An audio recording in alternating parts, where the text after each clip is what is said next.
I'm getting watch my head moving back and forth, which is not bad at all. You happy? Okay. Just gonna kill a bit inside. You may hear a bit of barking in the background. It's people looking for dinner. It's a dog gets the bark at them. Just chill out a little bit until about 7, and I'll load the game, do a bit of talking, then we'll keep going. I had some fun linking the previous people. So we may have a few more people joining us live tonight, but I don't begrudge the fact if they don't make it in time, which is totally fair. But you may have noticed that I posted the Go Live notification on Twitter. Now that's new, because we weren't pretending that I was going to do nothing but the guy anymore. Wait for a little while, right? I got my bearings again. But I've had such a nice time last week. You can probably tell that I've gotten better from the cold that was keeping me down all the time. Fucking hell. Since I've had such a good time, I'm probably worth making this a little more public than before. I thought I posted to Facebook, which is funny. Because, Facebook is where family are, and then they'll ask, how's it going? And they have questions about video games here indoors, I guess. Not really sure. It's a different sort of thing, I'd say. Bad thing. I kind of wish Pillars of Eternity would, play sound in the background, so we could do a volume test on music while I'm talking, just do it preamp.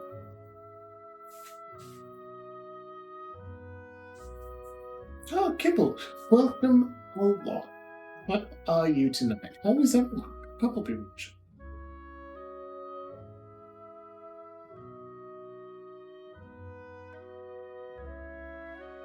A good day at work. Fell with my collared shirt and jumper. It's old and amber, and I've returned to my earlier form of enjoying big, warm, fluffy jumpers in as many scenarios as possible. Because why be uncomfy in the office if you can avoid it?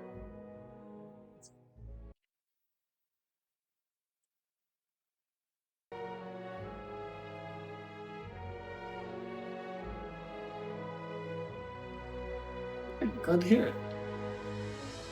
Glad to hear it. We can do a sound off to see if you can hear me okay, whether we need to change any volume keyboard. I'd really appreciate that. One of those things that I should actually research to figure out how to do properly, right? Test your volume versus the others. Old Captain, you sad? Me, Luca.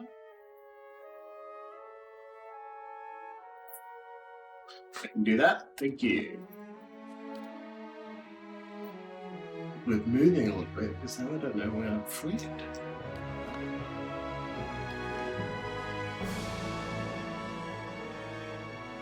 Music's loud too. Okay, that should help. Cool. What? 7 o'clock. Got some people along. We've got a cat that's going to complain at me for a little while. I think we should learn our game. As a little react, just to say what we've done before, we started the game, we've been through the, exactly, we can have a recap of Slam Shandy, my favorite. We're going to start. Okay, so in Pillars of Eternity, you start with an outsider, someone who comes from outside. It's the most important part. You are a new person to this land, and you're not in control of your fate.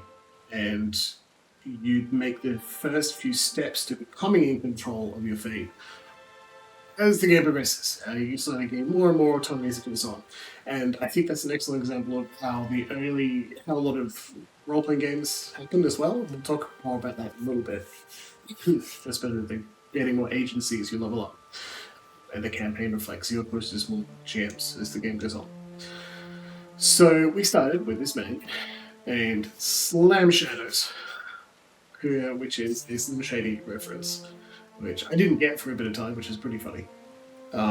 We created him together as a chanter who is the Eorian or it's like Village Eternity equivalent of Bard, in that they say their like the stories and the myths and the legends of the cultural heroes of your culture. You know, we decided to come from the White Winds, i.e., similar to the Arctic Circle, but down south. Not the Antarctic. It's just world building for you. And an aristocrat, so it doesn't super work with the culture setup of the White Winds, but we're going to say like telling stories to the nobles, telling stories to the tribe elders, to entertain and to stay alive.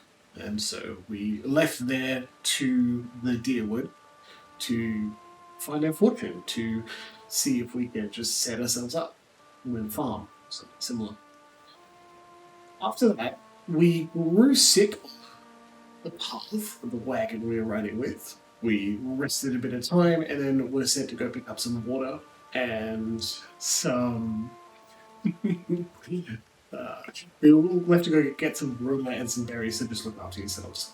And then it doesn't take too long before a bivouac comes up, which is a storm that has souls inside and tears your soul from your body.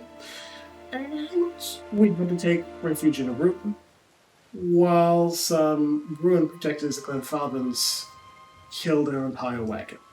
We did some dungeoneering, explained some mechanics of the games. Both of our NPC companions died as we accidentally were privy to a ritual done by a man named Theos, who is, as you imagine, pretty important to the game.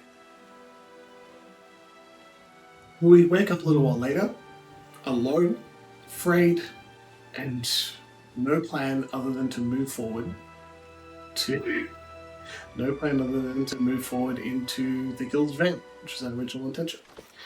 We met a dude down south who was packing up his tent because his friend was killed by a bear.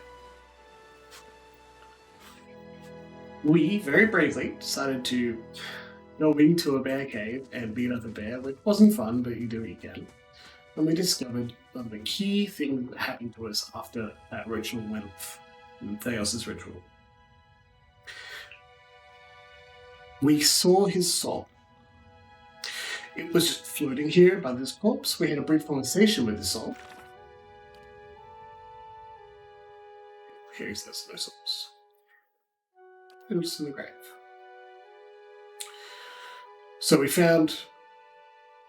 experienced a vision of his last moments, which revealed far sordid truth. I'm not beating.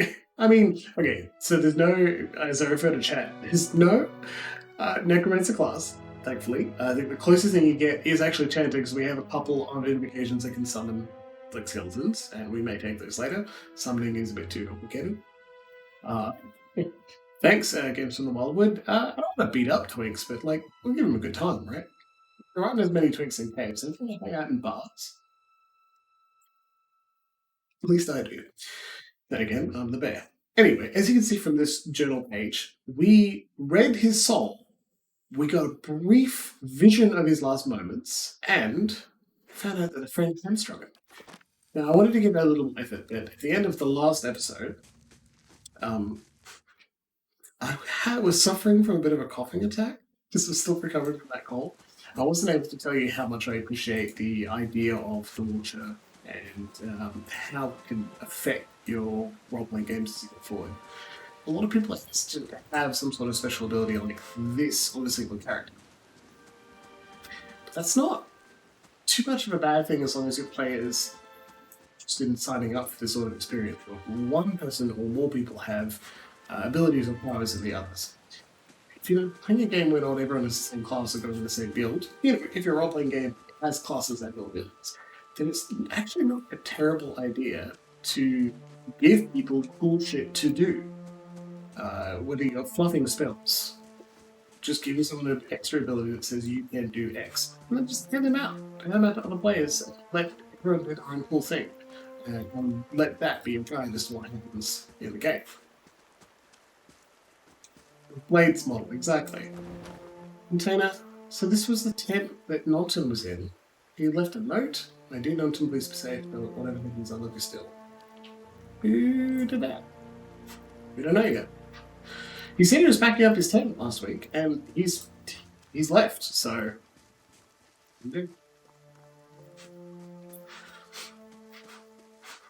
I like to think about. I was actually saying to Emma a little while ago, just in the car ride home, that it was a thought despite the darkness, in that if you're going to put something on screen or on scene, if players are going to do it, it only affects one player, which is fine. It should be interesting enough that all the players want to listen or watch, right? And if it's not, we should let them play it in some way by playing NPCs. That's in the standard Ball of Darkness guidebook. Let's leave this map, click on this one here. We're going to go to Gilded Vale. We came from Silent Bliss. So, takes 8 hours, we'll get tired probably. If it's interesting enough that everyone wants to do, like, if you're going to let one person do it, then everyone should be interested in doing it, and you should try to keep them engaged for that period of time. Shadowrun dilemma, exactly. Like, if someone goes into the net, well, or in this subspace, what do the other players do if you're a one hacker? The common solution is to give them all drones, so that everyone can actually stay engaged. Keep it short as hell, so that everyone is still engaged during that period of time to see how the rolls go. Like, it should be interesting in some way. This is important in World of Darkness to me specifically because, I want to wait here, because in a modern setting where you're not adventurers who are on the road together, you're going to have time when you just go to your own fucking apartment, right? Or you go to meet up with a friend and have a beer. It'll help your character feel like a real person, right? In those scenes, if it's interesting enough to play them out on screen instead of just saying, I go get a beer, pull the other players in. And so, if you want to have one player be a watcher, like Mr. Slime Shadows, then you may need to give cool shit to the other characters, right? Whatever it is. And I'll show you that as we go, because we're about to meet. Well, first, let's jump into the actual game and continue talking about it. You can see here, this is not looking good. Gilded Vale is the first town we reach. It sets the absolute tone of the game. There are some NPCs around here that we're going to talk to. There's going to be a lot of dialogue. I'll read out a bunch of it. And it sets the tone for the setting. It sets the tone for what's going on at the moment. And as you can see, this like beautiful, dilapidated windmill here, it shows you what the stakes are of the world right now. Something's happened to us. We need to deal with it. But how do we fit into the rest of the world? Well, we don't know yet. We find out here. We also meet our first companions in this town. Got it. Both of them are voiced by Matt Wilson. Hey everybody, good to see you. Nice to have some friends along.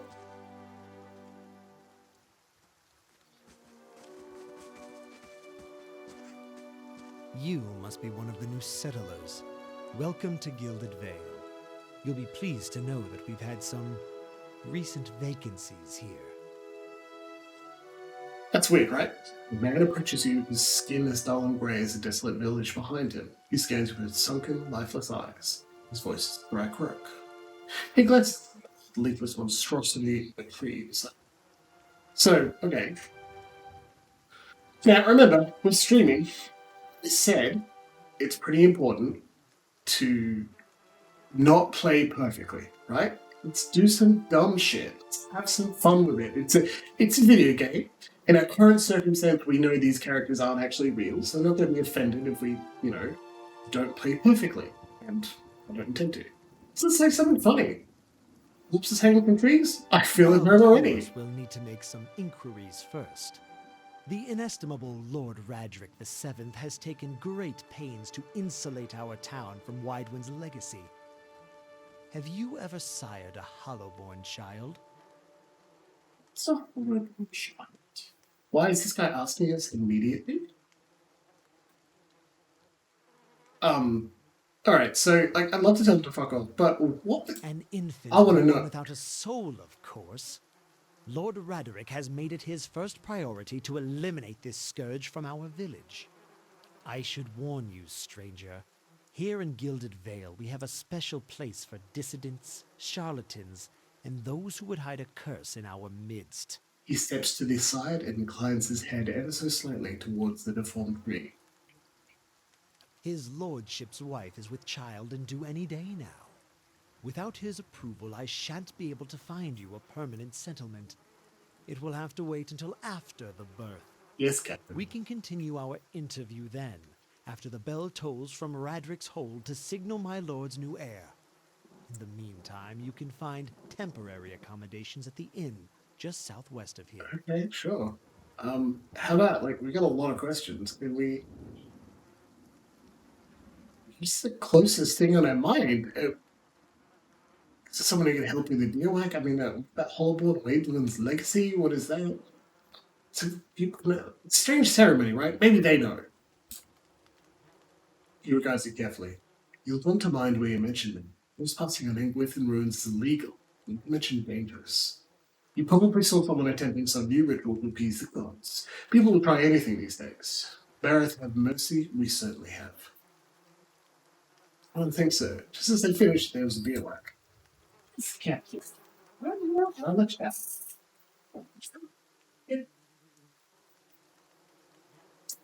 He polishes the spectacles in his sleeve. If you'd been that close to a beer whack, you wouldn't be standing here. But, like, we were. Right? What a fucking right? If you have any other questions, don't hesitate to ask. It's important that everyone in Gilded Vale understand the rules. Alright, cool. So we got through to, like, ask about the tree, and we mentioned the thing. Alright, what's next? Could you tell us more about Hollowborn? He blinks. Forget that you foreigners do not have this curse in your homelands. The Hollowborn have been scourged upon the Deerwood for almost 15 years now. He lowers his voice to a whisper. Children born without soul. He shakes his head. Pitiful, dumb things that breathe, barely, but do not truly live. Some say the Hollowborn are a disease. Some say that they are punishment from the gods. He raises his empty hands. In truth, no one knows, but they began spreading after the Saints' War, and so the name Wadeland's legacy stuck in honor of that foul, blasphemous pretender. His voice shakes with approval. So, decent question there, Wildwall. Could it be related to the storm that steals souls? Maybe, but in Eora, as the key conceit of the setting is that souls not only strictly exist, reincarnation is a thing, and souls can be verified through some magic and some scientific practices. So, yeah, it's pretty weird that there is a storm that steals souls in this area, right? And it is mostly around the Deerwood and Glenfartham roads. But these people are born without it? That's something else entirely. Not being reincarnated, right? Okay, Lord Radrick's decrees may seem strict at times. To bring your attention to the tree full of dead people again. Best interests, probably good. Okay, so tell me about the murder. As is your duty. We don't live here yet. Anyway, what happened? Man killed his friend Pearly. I had a vision. Crap. Okay. I'll go find some. Okay. I don't want to tell this random dude that we can see visions yet, right? Whatever your problem, it sounds like a matter for an animancer. However, the only animancer in Gilded Vale isn't in any condition to speak. Consider yourself fortunate. After she failed Lord Radrick, we saw to it that she wouldn't profit from the misplaced trust of others. A bad cure is often worse than none at all. But if you're set on finding a bottle of troll piss or a dead Audra pebble to rub on your forehead, you're welcome to check her pockets. A little corpse stink is nothing when you're digging for shit. Friendly guy. My advice, however, is to be satisfied that you escaped and leave it at that. Alright, bye, Keep out of...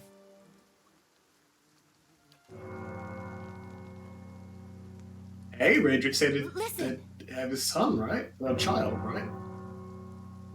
2 tolls. Let that be the last. 3. Gods have mercy. Whatever that is, that's bad. It seems your arrival is ill-timed. 3 bells toll only for the death of a Radrick.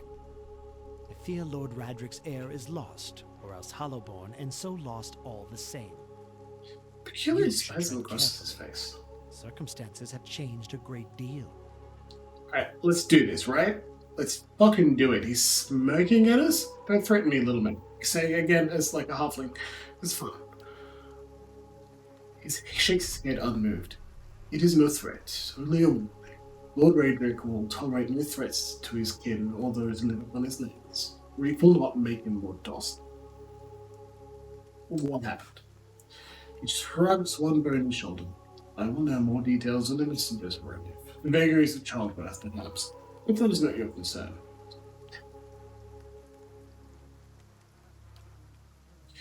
You come to us at a time of mourning. The legacy has struck the heart of Gilded Vale. Our efforts to redeem ourselves in the eyes of Barath must be redoubled. He sits a steely gaze on you. Okay, so, new settlers, that's us. I can be sure of nothing right now. I advise you to get some rest, the inn or a stable for all the care. Find me afterwards. I'll know more soon enough.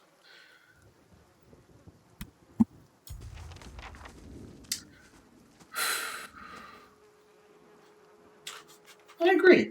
Thoroughly unpleasant man. That's that guy again. Still sword, don't you?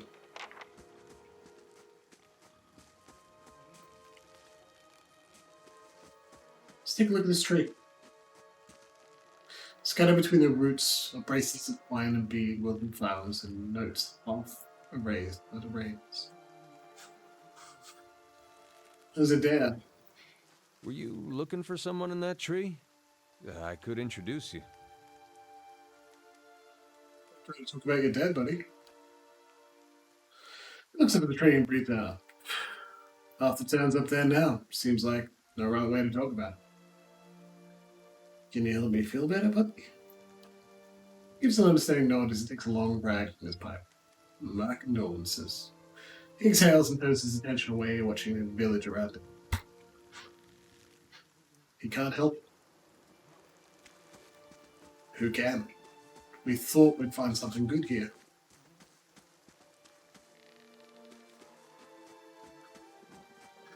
Something for me.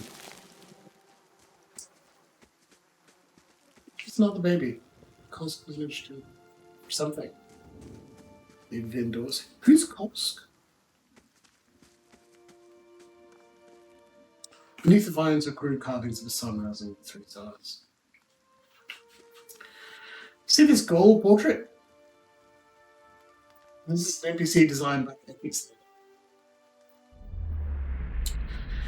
Once you're a watcher, you can read their souls, their history, and get glimpses of it.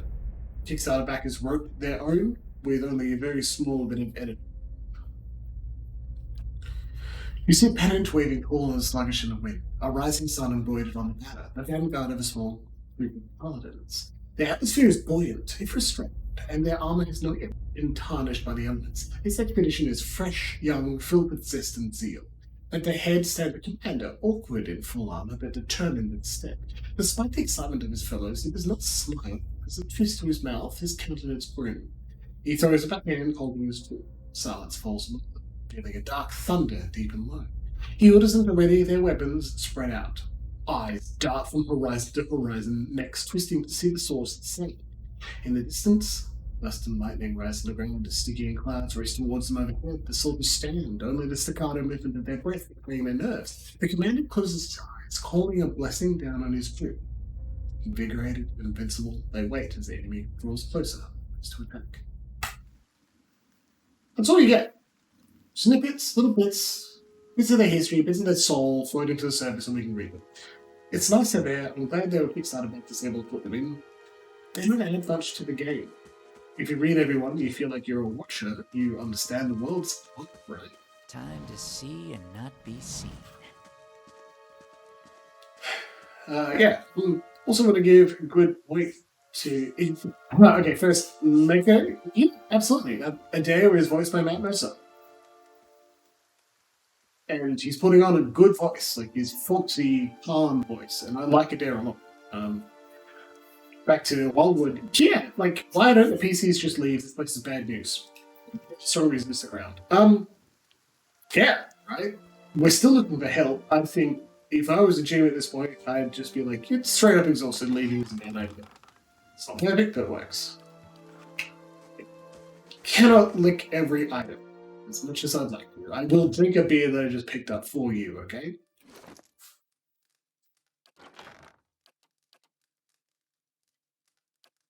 Type introduction. Quick item.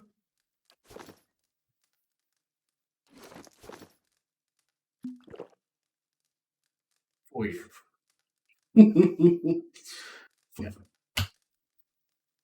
So we just walked into someone's home because, again, we're adventurers. This is what we do. Break into people's home and look around. If it's not ranked, we can just take it. So, this man and woman appear to have been deep in conversation, working at closing two bulging satchels. And with two brace, and the woman notices your approach and pauses a fast move a little. If smile faltering. If I was stealth, they wouldn't have seen this. This would have started the dialogue. Hello. Can we help you? She looks open and in brows filling with confusion. Do you know this man, Nunton? You should recognize this, right? Nunton coughs. Yeah, yes, I think we met in Wood. I warned him about the bear. He closes his head. Glad to see you made it. Was there something else you wanted? Okay. I don't know what really happened in that bear cave, Nunton. Color drains from Nunton's face. I don't know what you mean. I told you the truth of it. Are you accusing him of something? Ingrid looks at Nunton, touching his arm. If this is about the accident, we're both grieving Pearlie's loss. But it was a wild accident.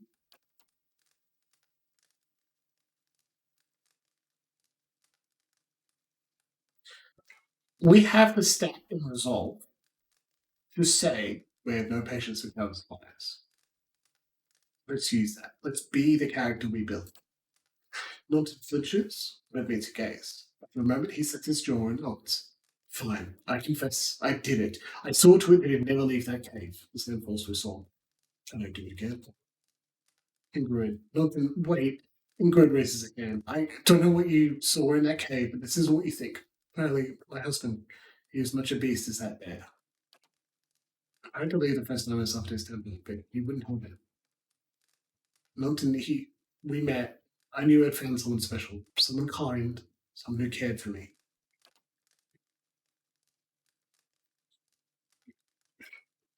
All they want to do is leave. They've got some coin, and they'll give it to us. What do we do?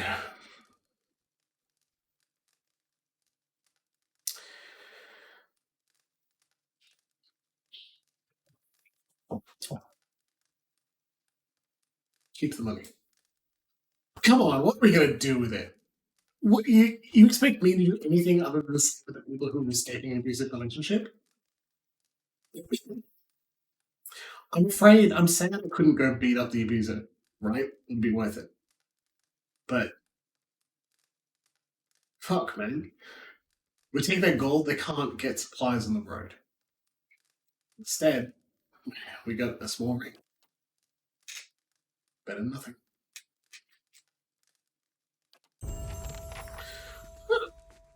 Enough. Level upped. Worth it. So, of course, look at our good man in Slam Shadows. We do law, we do a bit of mechanics. 1 point left. Athletic, because honestly, we're going to need it. Like, I don't like murder, but who are they going to go to? The magistrate? That guy was a jerk. We've just spoken to him. He's a massive jerk. Probably wouldn't help. Now, killer, they're walking out of the building. Yeah. Reflex, reduces concentration of their enemies, or gives our friends feel fortunate. We don't even have any friends at the moment right now, but let's do it. This is our first phrase we got, in addition to the ones we started with. See, they've got them. So now we should actually mess with prepared checks. Currently we go dull weird on the point, and then comes Lewis with wounds and death. Yes. One moment, everyone. Come in. Thanks. Cheers. As I said, Mayor's friends over to you know, all I need to write. Now, we have this chap. Looks like this. First Dolly at bottom point, then come soft winds and death, and now at the side of the comments, heart grows bold. During these overlap points, we have both of them gone. When we get more complicated phrases, we may want to build them in so that we have reduced damage from them, and we're always trading endurance. That's not a big deal. So now, we're always draining endurance. So we start there, it'll go through to about here. I'll tell you that when we start. In the meantime, let's take the stuff. Law. I won't read all this right now.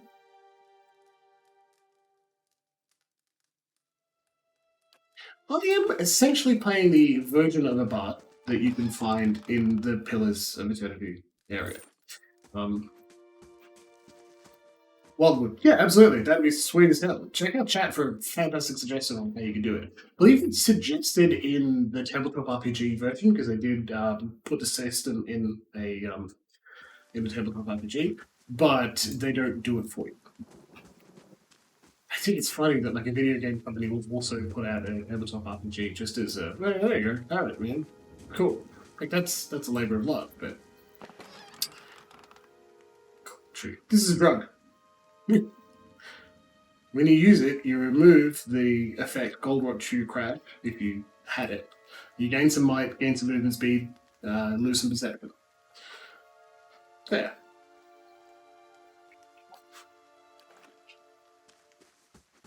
World building should include drugs of some sort because they just happen. If they don't exist, then you should consider what coffee is or tea or something. That's more people. Glad to see you all. Despite the rains, the smoke is dry and as stiff as a locust.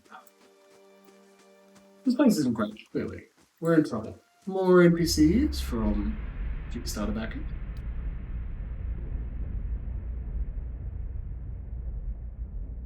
Right?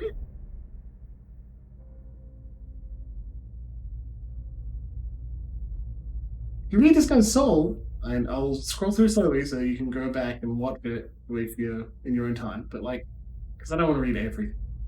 Could be boring. You read his soul, all you get is this guy fucking died. That's it, right? It's the whole thing. What about this guy? What does that mean? What does that mean? The world is large. You can just reach out and touch people's souls. Great idea. Excellent way to work in a Kickstarter. Turn like goal into your game. And if you were to include an ability like the Watcher in your tabletop RPG, you should allow someone to do that. Occasionally say, this person's soul is sparking brightly. They reach out and touch it. Haven't learned something. We walked up to the windmill. Something's happening here. We know there's more greater there, Trumbull. We won't settle for scraps while you grow fat in our crops. Not for chatting, but just from inside the mill. First you drunkards comes through that door, shot with the eyes. God hear me, Swainer, I'll put you down like a dog. I'm waiting in the eyes, but we'll be back, Trumbull. And we'll have fair prices or by the flame we'll have a reckoning. Sideways. President Trump.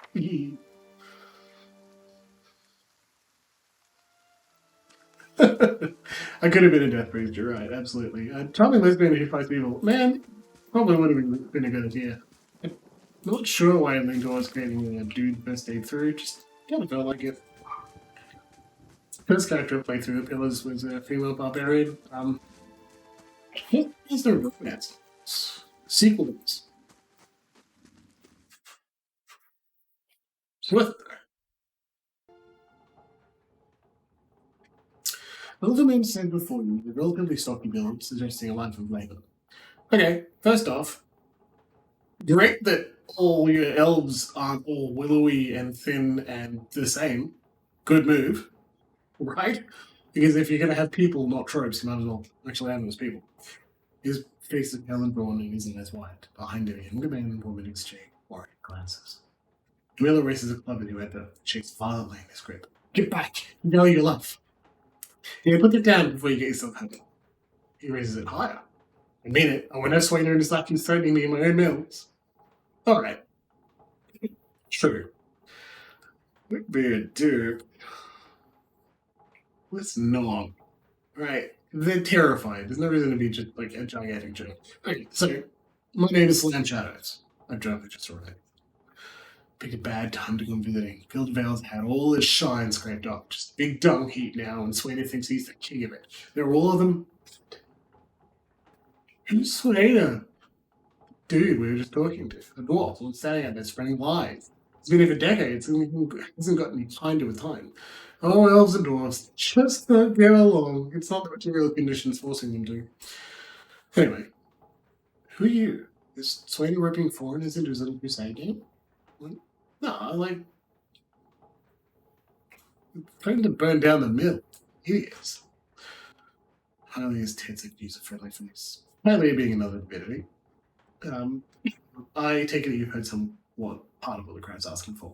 Already, as if I've got it all tucked away. Swain has been egging that lot for days now. They've been keeping clear so far, but if things keep on like they are, I don't know how much longer we've got before things get messy. Please, if you're not hearing his, you could just speak to him. If you won't listen to me anymore, just explain that we're all smaller ratchets. We are all making sacrifices. First off, we learned more information, we gained experience. Tops. Okay, so this guy's really happy. He's glad that we're going to help him out. Be in your debt. Ooh. 24 experience points to the thing. I think it's for pre-ordering. Because I'm not a Kickstarter backer, apparently. A giant miniature space pickler, which is a reference to giant miniature space hamster. Boot and Baldur's Gate. Minor ring of deflection. Just gave ourselves a small damage bonus. Some small AC bonus. Worth having. Like it's slightly less than half of the shield, just on us for no reason. There's no reason not to have it.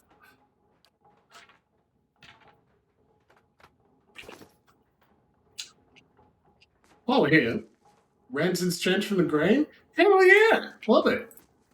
Oh, see that? That means I'm stealing, right? From us? So, My eyes are peeled. we're gonna steal, because, you know, grain. No.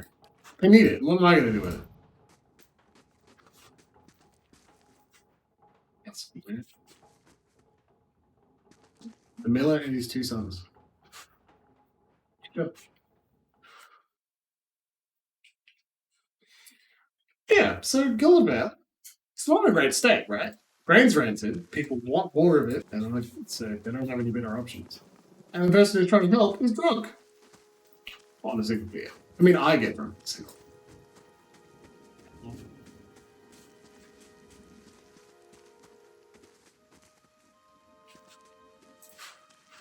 just gonna wander around a little bit. In fact, we're moving around, let's move into pass mode. Same flavor mix as before. Which really makes the world feel a bit more video gamey when you have that. It's hard to avoid. Like, what are we going to do? But again, if you were just lifting and shifting this, if you're going to draw attention to something, make it unique.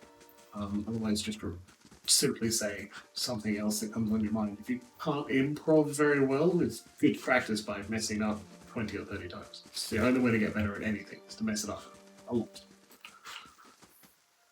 More people. Vibrant history of the song. Greenery. Seeing it plants.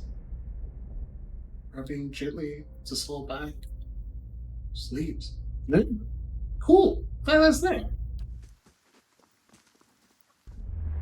Ronin Turanian. Well, that's a name and a half. What do you think it's got about?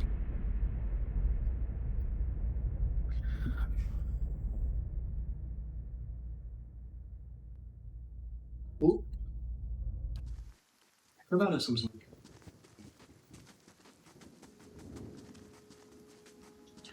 A nice way to reinforce what you want. Maybe walk right past this place. It's cute, souls are boring. Yeah, you got a point. Black atmosphere 3. You got a point. I mean, they don't give much of the world. They can't, because the Kickstarter backers, unless you wanted to forcibly put one in, you do. It's an interesting song. Look, when I find it, I'll read it out loud. Dead and dull, the sword, and sharpened. I like the newer isometric games have the ability to actually make things look good. So just sitting there doing nothing. This one's stealing. This one's not. This one's ours.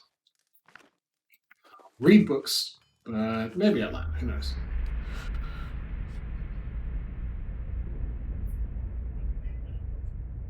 Wizard does cool thing, right?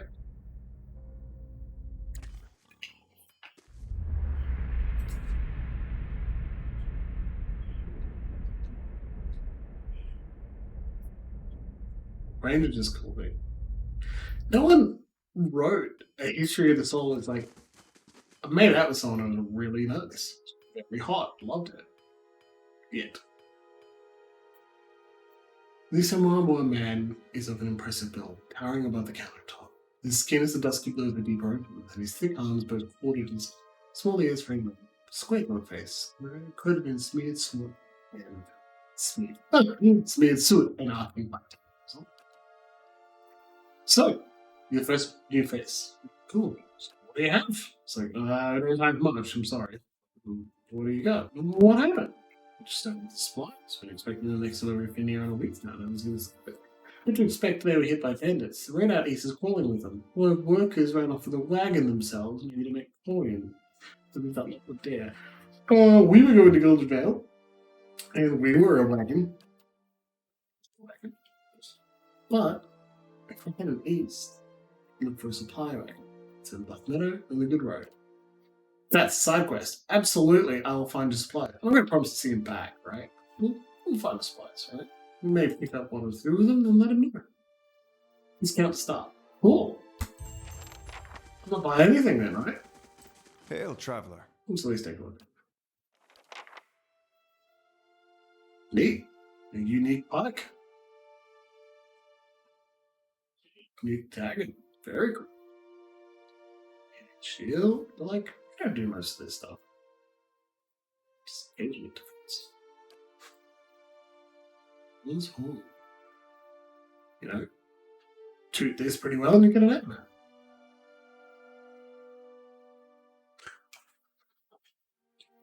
Judge this forge. They're probably terrible. Who knows? Broken grappling hook. We're gonna need one of those, but maybe we'll come back for it later.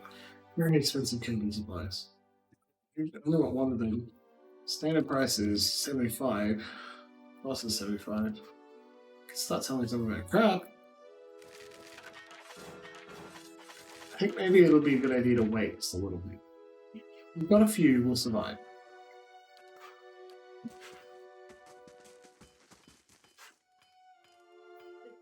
Anything interesting to say, Apprentice? Dust over in first fires. Jeez, sassy dicks, just telling someone the first person to wander over.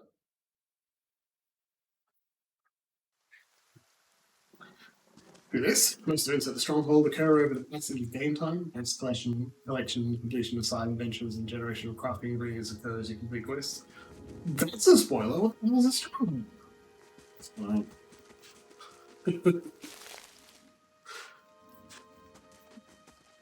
Okay. So what were we told to do? We're told to go rest. But what's this? Oh, what was this? Elf. You see 4 people gathered by the door to the inn. The rave voices and talking gestures suggest an argument reaching its climax. The first figure of resistance. His face is partially obscured by a hood, but his height and stature suggest an elf. I meant no offense. Let's put this matter to rest over a round, shall we? My treat. Hoping to soothe our pride with a few Adira coppers, eh? We don't need your coin. I'm really convinced. Ooh, fire! And the other man glares at the hooded elf. His eyes are red from grief, but his gaze is focused. Got a lot of gall, lucky us in our own village. But we don't take ill treatment from foreigners, especially the Adirians. The Adirian Empire was to deal with. Go on. Say it again. I'm itching for an excuse. Why, you're itching for the kindling touch of your sister, you cocksfeather! Uh-huh. I'll cut that barrel-licking tongue out of your head. Outrage for all of them. This is a misunderstanding. I didn't say whatever it is you think I said. Whatever it is. Quarrel. We die quarrel. That's where you're wrong. So,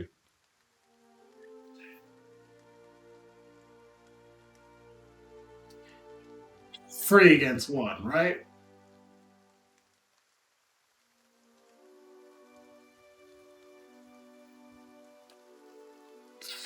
No one gives us orders. Right? Sounds suspiciously like we're defending him. Oh, this is railroading, and you can see it from a mile off, right? Not just the defense spoiler, but the fact that that guy, Alf, has a name instead of angry townsman, and I have a portrait. They're on fucking Brooklyn, right? Okay.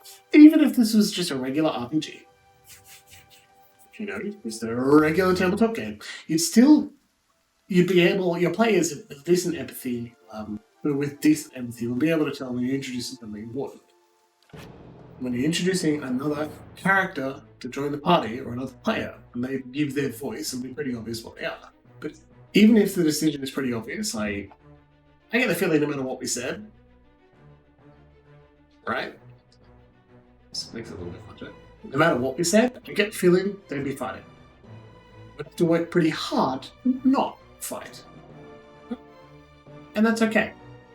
But it's good to be aware of it, right? It's just worth knowing, because it shows you how to implement this sort of thing into your game. Got three angry townspeople. We're already chanting. We don't need to get drunk. Let's hit him and see what happens.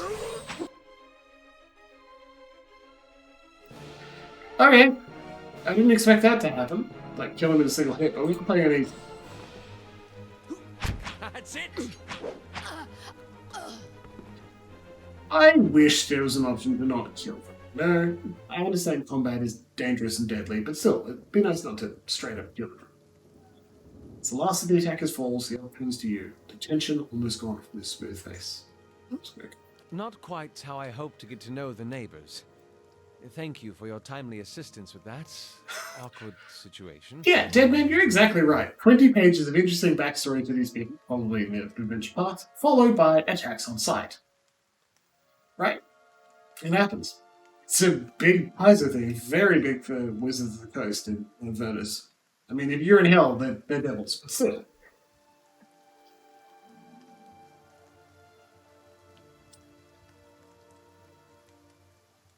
I don't want to be big on just straight up killing people for no reason. I am glad I can Courtesy help. is a rare pleasure in these parts.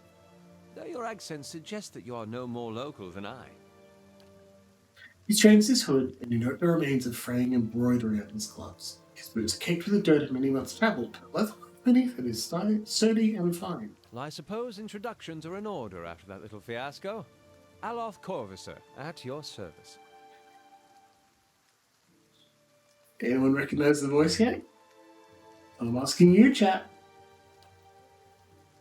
That is something of a long story. Well, I'm a wizard by training, and an adventurer by necessity. I was born in the Seathwood, part of the mainland of the Adir Empire, and both of my parents served the nobility, which afforded me an education for which I am grateful. However, there were no open positions in those houses, and so I decided to seek new means in a new land. Before I continue, ding ding ding, points the maker. It is in fact Matt Mercer again.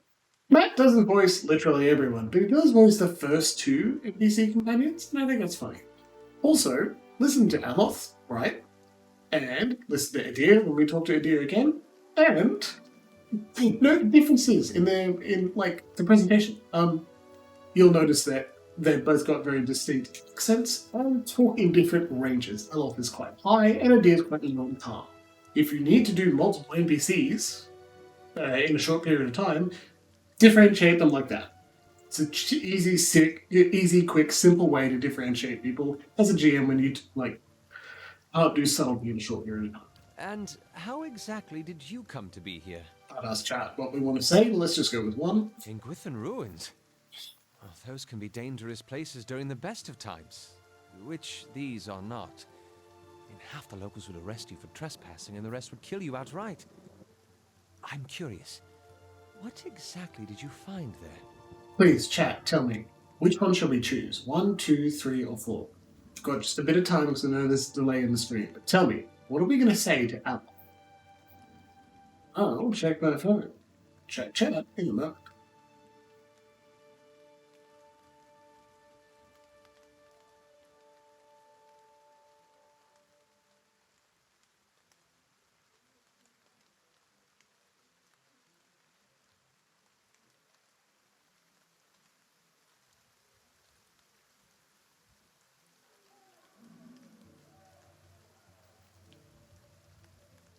Three minutes for two. We got 9 people watching. Not everyone is chatting. I'm going to call 2 as a winner. Let's go. Several hooded figures operating through the machine. We're going to tell the truth to this cool person. I love calls like you silently, apparently sensing your innocence. Finally gives you a quick, awkward laugh. You do manage to find yourself in rather interesting predicaments. Yeah. Dude. So how did you stay fucked with 3 random drunks? I'm afraid that was a matter of misunderstandings and mistranslations. It doesn't help that people in these parts remember their war with Adir like it was yesterday. A lot of them it was, buddy. 1 or 2. I'm going with 1. Somebody yells at me in the next few seconds. I'm going with... Yeah, there we go. That's the spirit. Ah, that. He clears his throat and adjusts his sleeve. So I tried to tell them, maybe it's heard me. It happens all too easily after a few pints, and the accent doesn't help. I heard the same thing, buddy. For just a moment, he looks as if he's about to say something else. His expression brightens with mischief. Before he can speak, he forces a tight smile, biting his lips so hard they expect to see blood. Finally, his face relaxes and he shakes his head. I should speak more clearly next time. Apologies. An excellent question. I came looking for fresh air and cheap land. Instead, the magistrate gave me directions to the inn and a story about the local lord's expectant wife. But I take it that's a familiar tale. That's exactly right, Alof.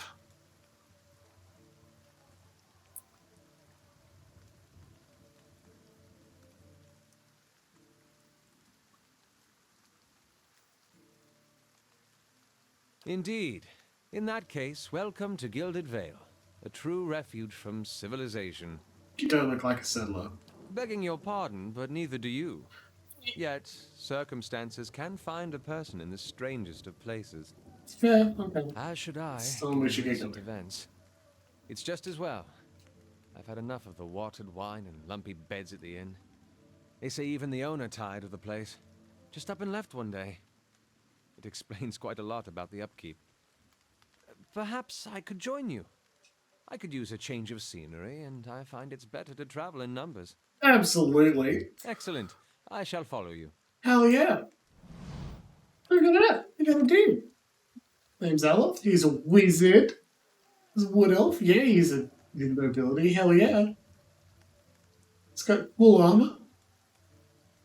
Amazing. He's got wizard spells. We love wizards. Comes with a grimoire. You can put spells in it, so he knows what they are. You're limited by the capacity of grimoires. At any time, you can only have 4 spells at each level. And you can quick swap grimoires. If you get another one, you can put it in his quick slot item and swap between them after a minute. Very cool indeed. I like my man. Everything past some spells. I cast on the assault as well, which is very similar to magic assault. Raw damage dazes enemies. It's also really big. Look at that! We've got ourselves a next companion. Someone alive. Loot as well. Let's go. Ah, one moment. I've got a sad dog.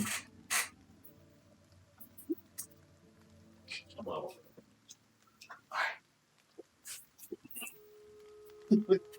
Now, she's going to let Pride steal the dinner that came from me, so kindly brought me. Don't want to give the dog back some audio because she's like complaints. Just going to put a blanket on her and see if she wants to sleep. She may not. You know, we'll do our best. Sleep time. Look, and let's go in the inn. We'll talk to you, might as well do it. Give dog maximum cuddle. My thing. Yes, please. Rich stream for a little sausage. Wait, she doesn't know how to play games. Villages, villages, villages. Sticky with spills that no one has bothered to clean. Basta? Not a name Hail, person? traveler. Henfrith told us what you did for it. Remember that guy we rescued from bandits? The cook? Let's release have him back. I can't be good. Consider yourself a favor of the house. Discount on drinks, rooms, and whip up something nice. He's already back to work. Amazing. Every one of these just starts different. Cool. Yeah, we complete the quest for some experience. Everything there we say just opens a new window. Prove it to you now. Talking Hail, about it traveler. again. Like a room, sure.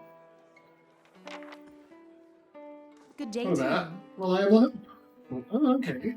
Sometimes you have people coming by, you can hire someone on. Create a custom adventure. Anyway. Again, this one here, this dialogue, this tutorial, it doesn't matter, we can't send people for adventures yet. You gotta hang out with us, we don't want to strong. So we just got ourselves a discount. Yeah, not randomly created, luckily, manually created. They're NPC, there'll be characters that aren't, like, they don't have their own plots, and they're not going to have dialogue. They'll be created much like you are, but then not even the most important person in the story the way you are. Slave shady without being a watcher, right? If we wanted, we could hire someone now, rogue, so that we could backstab and unlock chests easier, right? That's what I did the first time through, because there was no rogue companion in the base game. They came in the expansion. What? Good, well created one too, but like it's been a time to wait. It's not. Okay. We spend a lot of night playing games like this, don't we? Really? I'm gonna sell all our junk because we've found a place that has a discount. The simple clothing that could be very useful. Adolf had special gear, and we're not going to wear much armor anyway. We need the money. We'll keep these just in case. Oh, bear. Oh, wait, 500. Excellent. Don't need to retrain. No need. Don't really want another random adventure. I'd rather pick up NPCs that have voices. But we were told to go rest. We get a benefit for sleeping in a cool room. Let's increase our resolve even better, right? Hell yeah. Don't need to spend camping supplies. 113 copper is like a bit much, right? But we nearly died at an awful thing. So let's rest and sleep well. Your sleep is restless, fevered, assaulted by hisses and whispers, blanketed with a suffocating anxiety. You open your eyes to awaken and find yourself in front of Gilded Vale's gallows tree, the creaking of its ropes growing loud in your mind until the sound is deafening. Less cozy indeed. Hanging from the tree is an old dwarf woman whose face is shriveled inward like mouldering fruit. Her head hangs limply to one side. Just look at her, she looms larger and larger in your mind until she is mere inches from your face. She was killed by the communists. Wait, sorry, different game.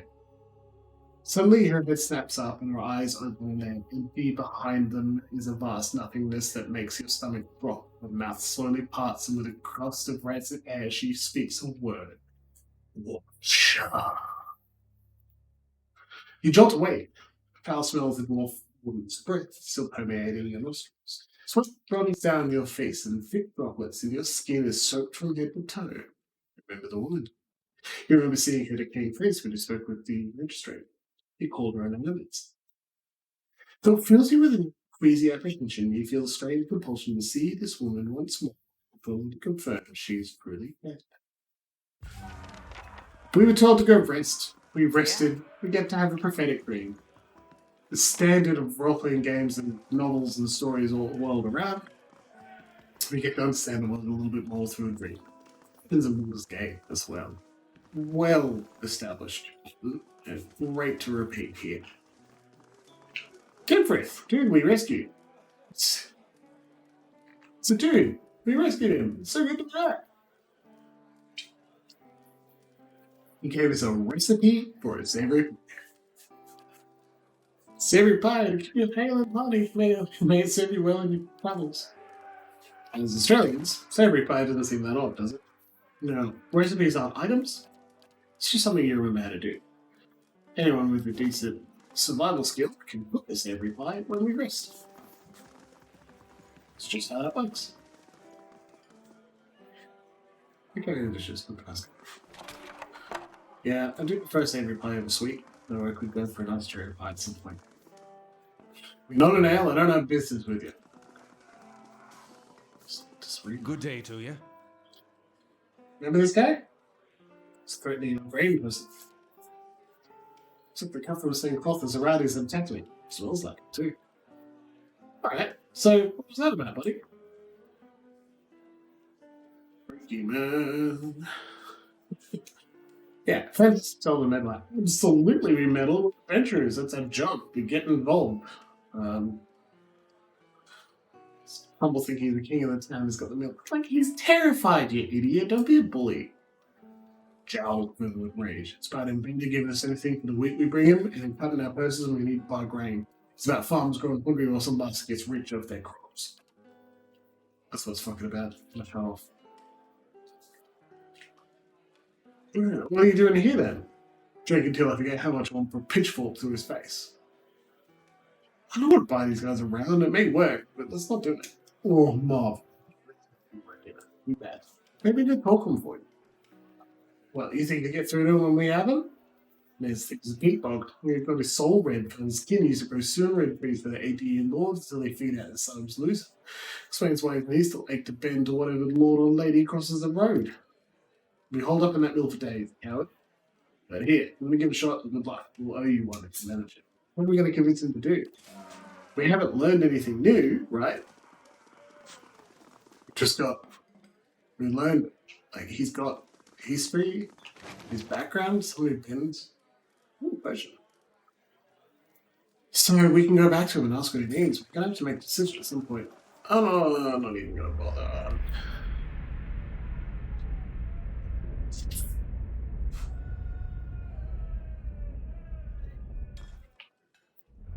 I'm clicking these so that if you want to pause the stream and read, you absolutely can.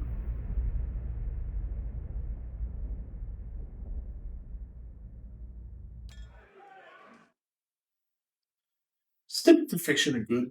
I like writing those sort of things as character explanations, so they're totally worth doing. It's just, once you've read the first few, it's not much. TLDR, Ranger does cool thing. Sad person leaves home to escape death.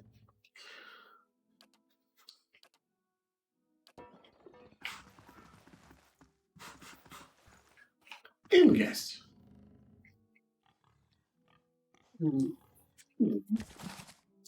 So that wasn't sailing, so let's do that.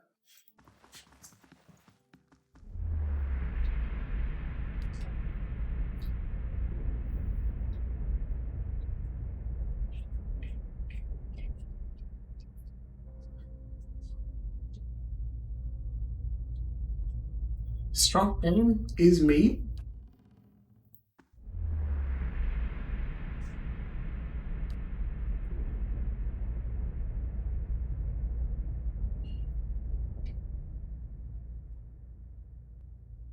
Wizard has slave.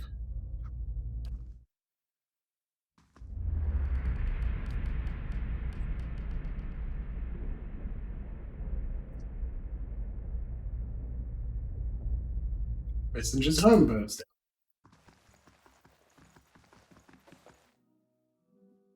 Not stealing. Only one lockpick. Nice and quiet. Was due. There, done. Get some experience for doing it. Get ourselves some stuff and cool hat. Immediately put cool hat on Fire Shadows. Oh, you cannot have my dinner. I'm sorry. It's not a luxury. It's not something you're allowed to do. I need to eat it later. Oh, extra lockpicks, just in case. Yeah, I know. That's okay.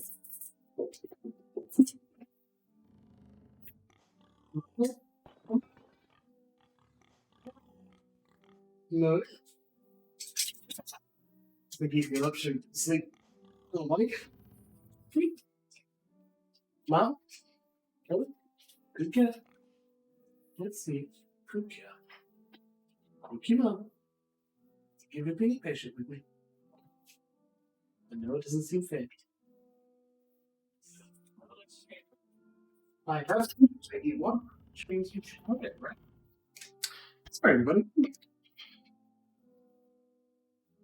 Slayer finds such a hat. We stole it from somebody who stole it.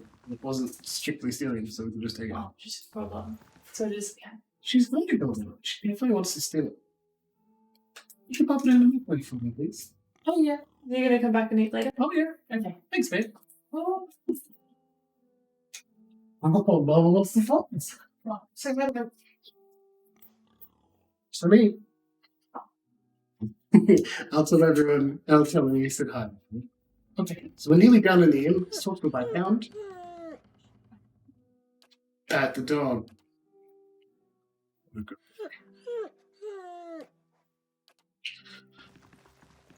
Burns everyone tell you about this. What did that mean?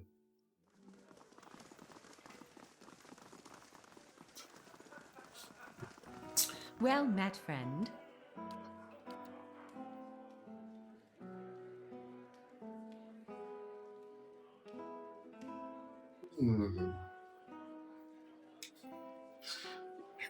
It's someone doing dog sounds. Yeah, that makes sense to me.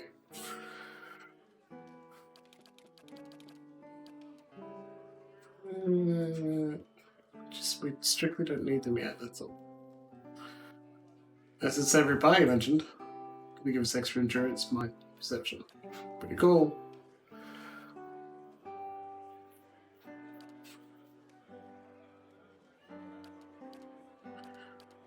Man, you're paying a lot of attention to that dog, aren't you?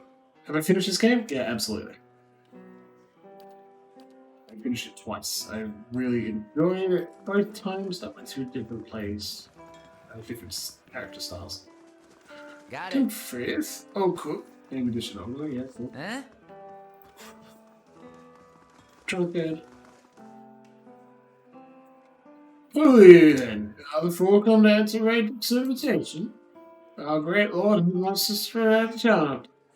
What? Who's the only family I left? So she is now. Wait, is this another drink? Sounds not in good shape, right? You like the dog. I'm gonna go pet the dog again. Actually, I feel like there's more to do with this dog, right? The black hound is just here. One more pet. Good boy.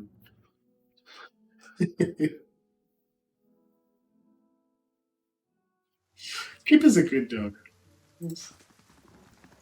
Yeah, that's the end. The whole black dog, all the way through.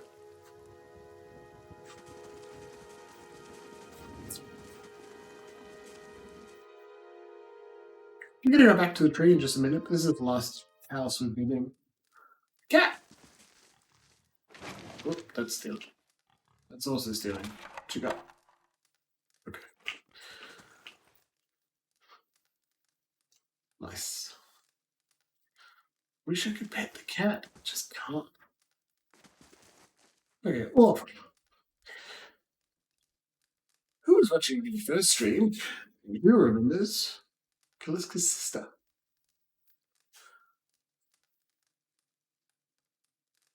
Hail, traveler.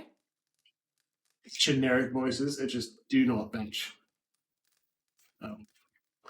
Well, finally, I was starting to think she makes a startled noise when she sees you. Oh, I'm sorry, I was expecting someone else.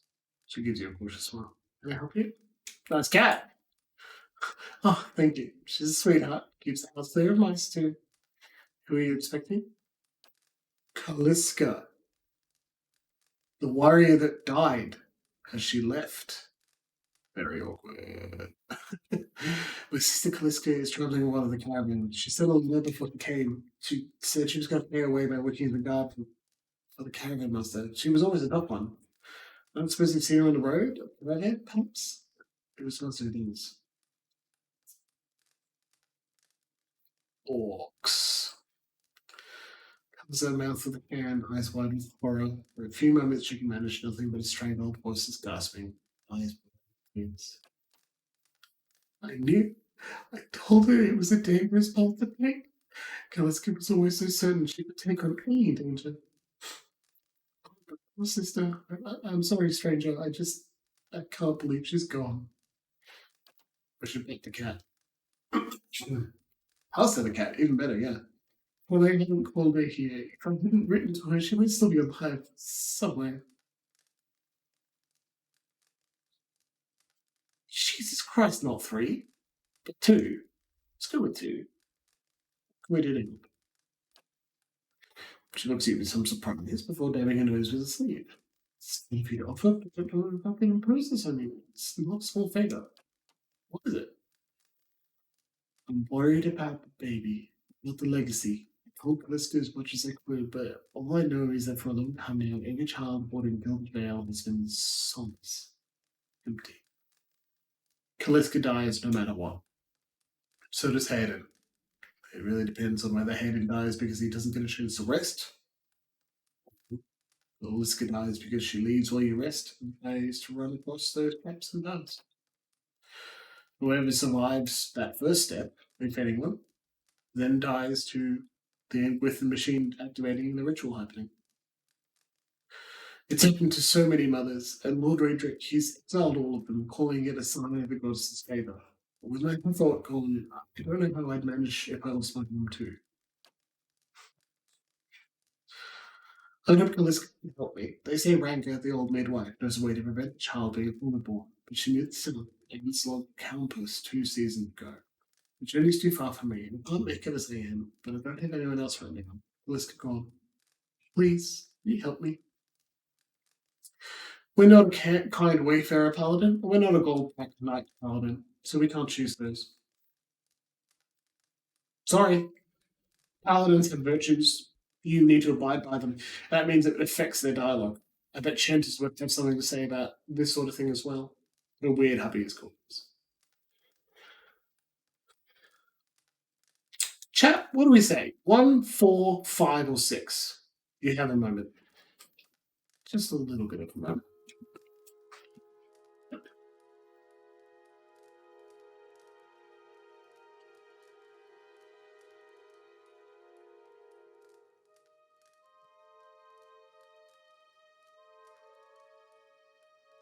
One vote for 4, one vote for 1, one vote for 4 and 1, and 1 for 5.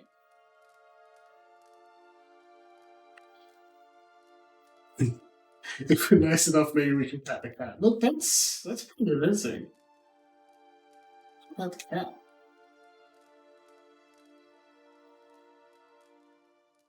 Just get a little bit longer. It's a good argument. Okay. I'm glad no one said 6, because it's just me. 1 is nice, but we're in a bad situation in a bad town. What's wrong with just asking? Generally, hilariously, people are in adventure games who are either really, really nice or massive assholes. We can ask the question and hopefully she won't be too freaked out. I can only offer you coin. Rang has many potions and clothes for sale. Maybe you'll find something of interest, so it wouldn't be a wasted trip.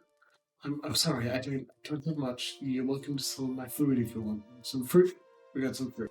You also didn't promise we'd do it, and she just straight up gave it to her, right? So, let's do it. She gave us 20 copper to do it. I'll give you some coin to pay with. You needn't trouble yourself with that. I think it's a drink that she fashions out of. I'm not sure. It wouldn't be too much of a burden to carry back. This compass is what we call the lagoon to the south. You'll have to cross the wilds to get there. That's what keeps me from trying it myself. She clasped her hands together. Thank you again, Philly. You'll be saving us both. Steps a hand in the stomach, swallowing her tears. Huh? Is this the time she's out of options? Well, we're gonna get a fruit out of it! An avocado! Yay! Fruit! Generic fruit. Imported sun reeds, they blow on Aderian orchids, and a common pet. There's some valiant fig that are pretty nice. You're gonna eat fruit in combat just to make yourselves look silly. Okay.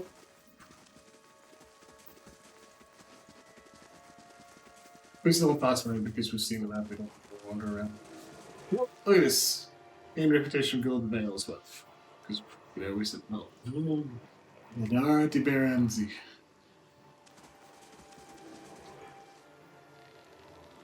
What do you have to say? The squat, distended body of an elderly dwarf woman dangles from a thin bough that sags at the tongue of her noose. The bloated purple flesh of her neck, worn away in patches like moth-eaten linen, bulges over the rope that suspends her, and her lifeless head lolls forward rigidly from one side to the other, and the breeze shifts. Now I don't really want to eat the fruit. You perceive a faint glow around her that casts no light on the surroundings, but there is a different warmth to it. And you feel something that you could reach out and touch it. Not with your hands, but some aspect of yourself that is no worldly dimension. If you didn't walk into the cave and talk to the soul, and you didn't really know what was going on when we were touching the NPCs, this would be the first time, so it is the first plot time, that we're going to use watcher powers. Touch the soul. You take a deep breath, clearing your mind, focusing on your objective. As you exhale, you feel yourself spreading out towards that green woman, seeing all that lies between you and her with new, unfamiliar awareness. Once you've expanded enough to reach her, there is a sudden jolt to your mind, rigging an electric surge of images and words and sounds. No charisma stat. The closest is resolve, but it wants you to use all of your stats in conversation. Might comes up a lot because it's physically imposing as well as magical might. Resolve comes up a lot because it's of personality and mental stamina. Dexterity comes up not as like in dialogue, but not as talking. Involuntarily, you shut your eyes and feel yourself being pulled down to some deep consciousness in a space occupied only by you and the hanging woman. When you open them again, she's staring at you with her eyes clouded in milky fog, her body still swaying in a wind you no longer feel from a tree that stands planted in a misty void. The woman gives a slow nod of her head, the rope creaking as she does so, and she smiles at you. Have you come here for me, dear, or have you gotten lost? Ah, it is both, I think. Yes? Not only are we reading her soul, she's talking back to us. Let's fucking go. Please, I need to understand something that's happened to me. She nods and looks at pity on her face as they're consoling her. The world looks a little different than it used to, is that it? Feels like you're noticing things for the first time that have always been there. She nods. You have seen past the shroud. It only takes an instant. Your soul remembers, yes? Remembers how it sees when it leaves the body, like being reminded of a dream you had forgotten. You are a watcher now, and a watcher you will stay. And there we have it. What's a watcher? What indeed? Long hours have many animancers spent studying such things. Not I, though. Not I. I'll tell you what I know, though, since fair is fair. And here we are, visiting, you and I, and it reminds me of better times. Better times when she was alive? Souls pass on. Some say through Audra stones, which are the blood veins of the world. They leave the world for a time and are reborn into it, sometimes more than they were before, but usually less and seldom the same. For all souls there is a time where they do not live, yet have not passed on, and those souls roam the world, same as you or I, either leaving or lost. But no one sees them because they have forgotten how. It's hard to map this NPC onto a regular tabletop role-playing game. Because they're explaining big nuts about your class, the plot, who you are, and how you fit into the world. A lot of those choices should be made by the player and not the GM. You've found the first mentor-style character who's telling you things you may not already know and will say important things. You need to obfuscate the truths about the plot itself by giving them a characterization that means they're not likely to know everything or tell you everything at once. Make the whole experience worthwhile and interesting. This is where you really want to write and prepare this conversation. A lot of time you should just wing, improvise your GMing. You'd want to prepare this. A watcher sees, though, knows what to look for. And sometimes they know a person just by looking at them, know where they've been in ages past when their bodies were other bodies. See memories even their owner can't recall. A wonder to behold when all goes well. A wonder!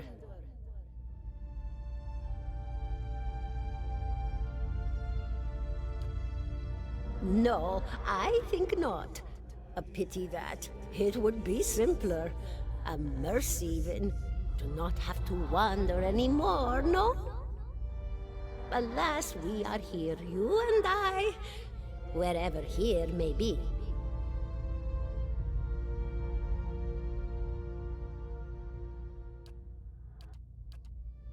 A watcher sees, though, knows what to look for. And sometimes they know a person just... Oh, nothing to be afraid of, I'm sure. It's just much to take in for some. Sometimes there's trouble sleeping or other difficulties.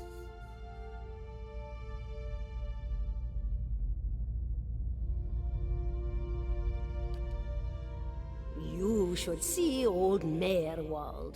He could tell you much more than I. A watcher just like you. Helped many in his day. Took up in an old keep no one would claim. Not far, not far. Kadnua, beyond the Black Meadow. He will welcome the company. Is that what we're doing? Perhaps it just seems that way. Perhaps it is the easiest way for your mind to make sense of it. I think it is a very good choice.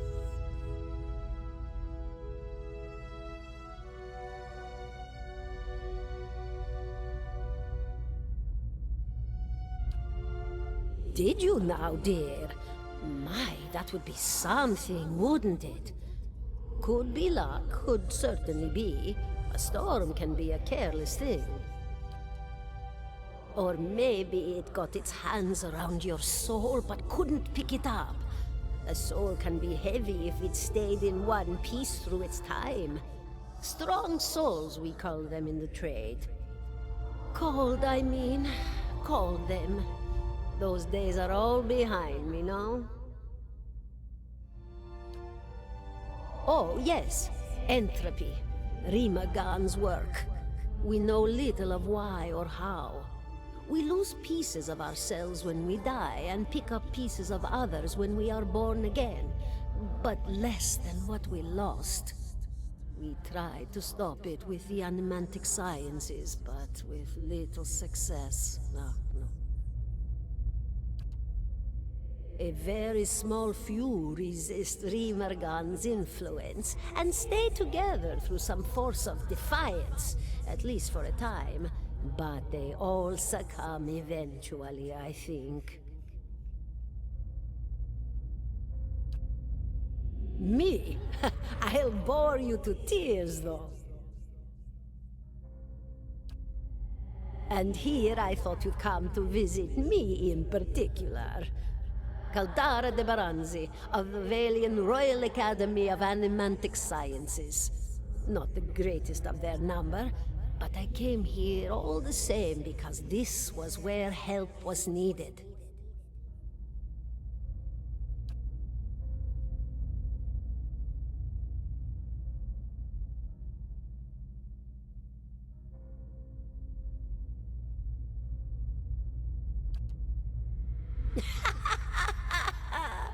Oh, come Come now, such a question. As though the answer were plain as a rope tied for strangling. Allow an old dwarf her last bit of cheer. Well, I came where I was needed, didn't I? Offered my services to Lord Radric for a pittance. A humble pittance. I was to examine the Lord's wife, see why the gods have seen fit to poison her womb. I've been commenting. Studied her for Thanks for letting me months, know. looked high and low for impurities, tested her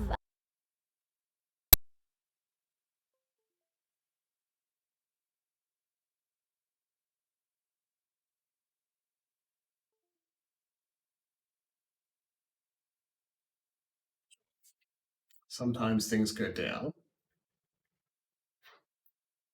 Device. Up there.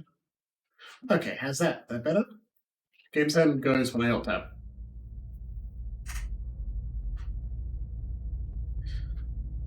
So, offered my services to Lord Raven for some pittance. I was to examine the Lord's wife, see why the gods have seen fit to poison her womb. Studied her for months, looked high and low for impurities, tested her valence, permeability of her essence. Do you know what I found? Tell me. nothing at all. A healthy woman, head to toe, blessed with a beautiful soul. Such a sweet woman, too. Meek, but warm-hearted. A few months' time, and the lord of the house demanded answers. For a time, I told him what he wanted to hear. Oh, yes, my lord. She is riddled with imbalances. I must have time to cure her. As the birth drew near, he grew impatient, as lords do. And this is where I've ended up. So we know she's okay. We also know the bell tolled 3 times and something bad happened. A student of the soul. It's an animator. Something so basic, yet so poorly understood. But so many breakthroughs have been made in my lifetime. Had been made. Had been. To hear the locals tell it, we're a gang of soul manglers that preys upon the weak-minded. And the worst of us are. And she's the worst. Why not to mention that, like, sometimes the bad things people say about it are true. But the best of us? The best? Inspirations. Miracle workers. My parents were soul twins. Miserable before they met, empty inside. It was an animancer who helped one find the other. Turned their lives around. You wouldn't believe the stories. Amnesiacs helped to remember their lives. The suicidal brought back from the brink of oblivion. The elderly afforded extra moments to say their goodbyes. How Yeah, I soon know, we right? forget when we're afraid. So, I agree, chat. A very good animator. Wouldn't that be amazing? But also, they're dropping bits to reinforce the fact that you're not playing a generic fantasy setting. Soul twins, something that happens. Miserable before they met, but found someone to put them together. Not only is this a problem that happens, sometimes it can be fixed. It's a fascinating science. A fascinating time to be alive in a place like Deerwood that does not control the research, no? I love the Valian Republics for many things, but their recent caution will leave them behind, I fear. Okay. Questions? Of course, dear. No other questions? Goodbye, my dear. It was lovely visiting. Alara closes her eyes and Edmund sums forward over the noose and is allowing them to bleed into your vision for some unknown place of waiting. Slam Shadows is granted Crucible of the Aleph looks at you through narrowed eyes. Are you alright? You seemed lost. Were we just staring at the corpse for that time? Because that was a long time to be staring directly at a corpse. So, what do you think, everybody? 1, 2, or 3? We're going to pretend everything's okay? We're going to joke about it too? Or are we going to confide in our new friend? Let me know in just for you, like 30 seconds or so, you can tell me what we're going to do. What are we going to say? Try and get close to Aloth, this sexy, sexy Matt Mercer voice. Can't let me make it all the times because you know what I'm going to say.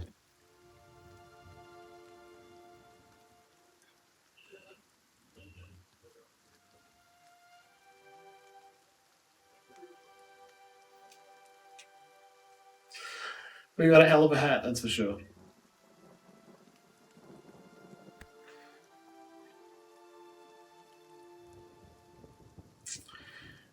I got a couple of votes behind lying by omission. Let's go for number 3. This happens a lot.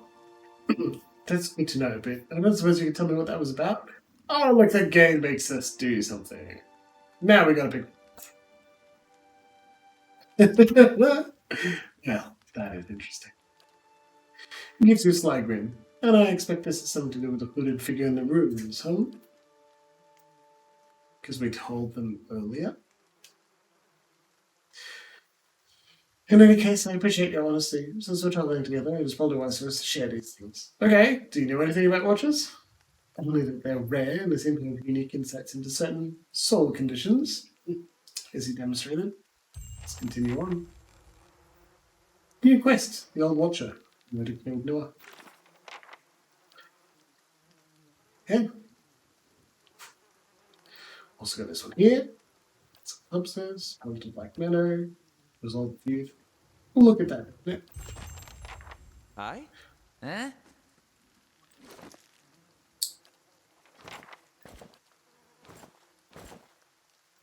It looks better than that. I shall. Yeah? Smell of pipe smoke that once earthy and sweet worth its way into your nostrils. Your eyes trace the smokeless origin where you find a broad man with straw-coloured hair leaning against a mossy rock wall, his pipe held to his lips with one meaty hand. He looks you directly in the eye, but the look is not aggressive. He regards you with peculiar smirk. Remember, listen to the voice on this one. 17 and a half. Oh, could be 18, depending on how you count the dwarf woman. What? The people hanging from the tree. 18 of them. Well, last I counted, anyway. Hell, Franz. Is that many people do for fun around here? Name's Adair. Though to the people around here, might as well be 19. What? Don't think I'd put you much higher than 22, 23 tops. You look like the sort that likes to get involved. Likes to get involved, alright. The dwarf woman. You were trying to figure out whether to count her as a full person. I think you oughta. The fuck? Yeah, I agree we should count them as a full person. He looks at you a moment, his brow arched. His smoke broadens. I was smoking over here, saw you staring at her. Twice I refilled my... Wow, he's right. You never so much as blinked. Your mouth was so slack, I took you for a Radric at first. Impossible, I don't drool half as much. So you're already familiar. Still, you'll have to forgive my curiosity. Around here, we prefer to turn a blind eye to our dead. I've been out of sorts lately. Of course, we've got a bad days we stand perfectly still and stare at corpses for a while without blinking. Well, I did. Figured it out immediately, right? Careful, friend. Best not use that word round here. Could be any number of Radric bootlickers within earshot. Ciphers, animancers, watchers. All different things. Same thing in the eyes of folks around here. Rats. Radric especially. They come through these parts all the time with their cures, preying on the desperate. And I agree. None of them are who they claim to be. Of course, seeing you with that funny look, I'd be halfway inclined to believe you were having some kind of communion with that dwarf. Either case, maybe I'm not 19 after all. We're not getting railroaded with a companion, but I don't mind that at all. You're not going to be hanged. The town's had it in for me for a long time now. Only fellow who ever stuck up for me, well, he's number 18 up there. My headman on the farm. Used to be my captain during the war.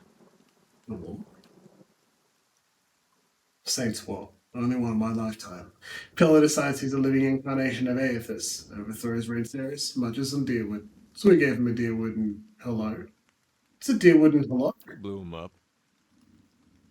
He smiles at this, but it's a smile of one recounting a joke for effect rather than a living incarnation of Aethys, a deity, marches on Deerwood, we blow him up. Word of rebirth and redemption, formally anyhow. Maybe they call him something different where you're from. Hasn't he been hanged? Not involved. We sent men down here the other day, said they had a good authority that someone in town was working with Kolst, plotting Radric's overthrow. Said if he didn't come forward right then and there, they'd forgive every last one of us. No one's coming forward. So Swithin, headman, he steps up to him. I took him at his word. Bound to happen sooner or later. For fighting against Radric than for protecting me. Well, I hate you. Pick the wrong god. That's what it comes down to. Used to be a lot of Aethys worshippers in Gilded Vale. That mess of rocks over there, there was a temple to him, to give you some idea. Then one day, somebody named Widewind shows up on Deerwood's doorstep. Says he's the living flesh of Aethys. Got an army with him. Suddenly, Aethys isn't so popular in these parts. Statement. My brother Woden and me, neither of us believed it. No way was that Aethys. He enlisted, and I did too. But, he didn't make it back. After the war, people took to punishing Aethys worshippers, accusing them of treason. Got real ugly, especially after the legacy started. Folks needed someone to blame. I was safe because I fought, but then this rumor starts that my brother, that he was on the wrong side. And I wasn't so safe anymore. Until my headman stepped in and said they'd have to hang him to get to me. Warden with a tree. Seems that's no longer a concern. Of course, the townies don't do the hanging these days, but when Radric's men come, they got no problem doing the pointing. You can see why I was eager to leave. Who's Kolsk? Someone who got tired of all the hate. He's on the run now. Probably will be till we catch him. So what are you still doing here, Dad? Drinking, mostly. But in fact, I'm on my way. Just figured out where I'm going. Not a whole lot of places where they don't think Wadewood's legacy started with the wave of. See? It's all tied together. Come with me, buddy. Where are we going? Need Eora. I'll watch him there. He may be able to help. Seem to remember hearing something about that years ago. He tamed that place. People would seek him out for all kinds of things. Troubles of the soul, questions for the departed. Of course, that was back when you didn't have to say watcher with a hush on your breath. A man such as that, there'd be things I'd want to ask him. Don't know why I never thought of it before. Okay, you just needed a main captain to. Not sure how I feel about setting out with a stranger, and a strange one at that. But truth be told, you might be the only one in town who wouldn't feel some relief seeing me swing from that tree. So, you got a cool voice. That's 5 minutes in the full heard one. All right then. Guess I'll do some sightseeing.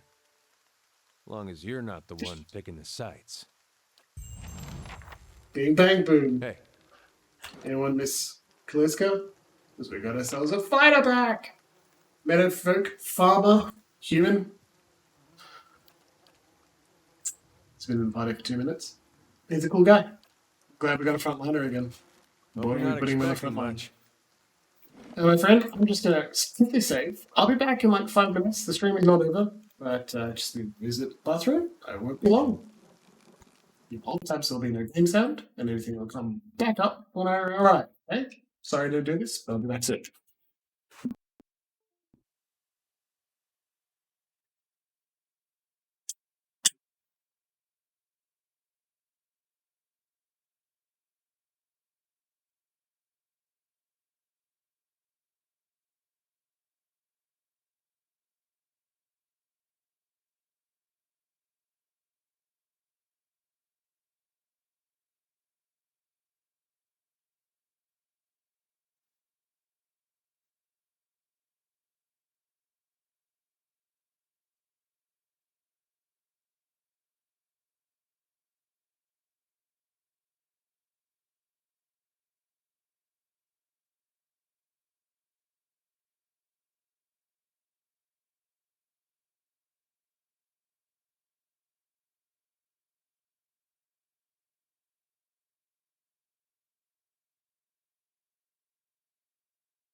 You sure the headset on your microphone isn't running?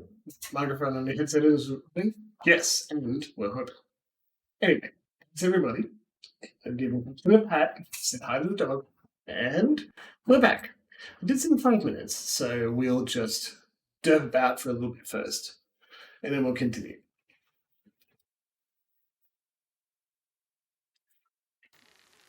Let's have some games time again. So just stepping a little bit. Yes, how did the babies? They're doing very well. Stepping about a little bit while we continue. Adair is a fighter. He'll be our frontliner. He starts with a saber and shield. They spent quite a bit of time specifically to not have the generic weapons and armor that you find in every fantasy game, and I'm glad they did. And that's why this farmer starts with a saber. Farmer ex soldier started with a saber. They got a base. You don't see a short sword, long sword. Not everywhere. And I'm glad. Some people start with unique armor. This is actually pretty good with 10% extra ability of area of effect, and you can enchant it with more quality and other items later. I can even do it now, but I don't want to spend 300 of our money straight away to make it slightly better at intellect this early. That's pretty hard. So you get extra resistances against status effects. Which again is cool, but not mandatory. You end up doing a lot of enchanting on items.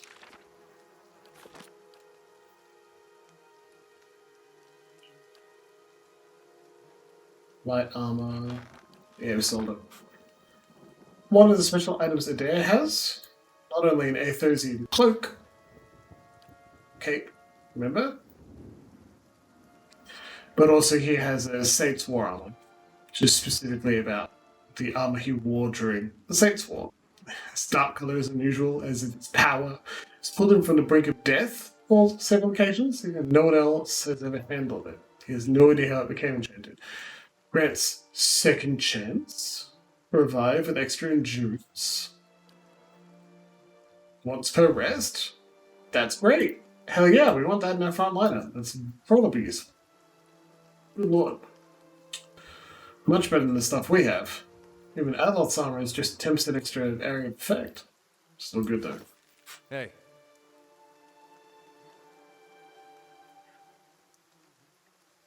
All right then. 17 and a half.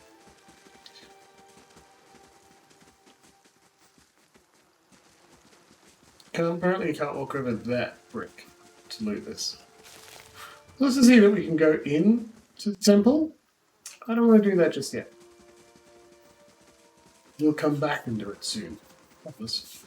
Also, I have received confirmation that Lord Radric's heir was not born well. what? My lord has issued an injunction on all new homesteads until he can be assured that the village has been cleansed of all Eothasians and whatever other undesirables that have brought this curse upon his lands. Okay. Not only do we not get a house, but any worshipper of Aethys is going to get killed. It would be best if you left town as soon as possible. I would suggest returning to your old home. There will be no place for you here. You may stay at the inn until you can make the necessary arrangements, but I would not advise remaining long. I expect Lord Radric will be most thorough in his efforts to purify this place. Okay, yeah, what the fuck, dude? The good nonsense. Yeah, look at this, right? You should have no problem with doing it on. Trust me when I say that it would be best if you are not here when Lord Radric's men are dispatched from his hold. He'll be looking for anyone in Ward who might have brought this legacy upon us, those whose very presence might have polluted his wife's home. They will extinguish all possibilities. Comes from a long line of nobles who defended these lands since ADO times. Radric was an early supporter of Deerwoodian independence and the Revolution, and the current Lord's father perished in the Saintsville.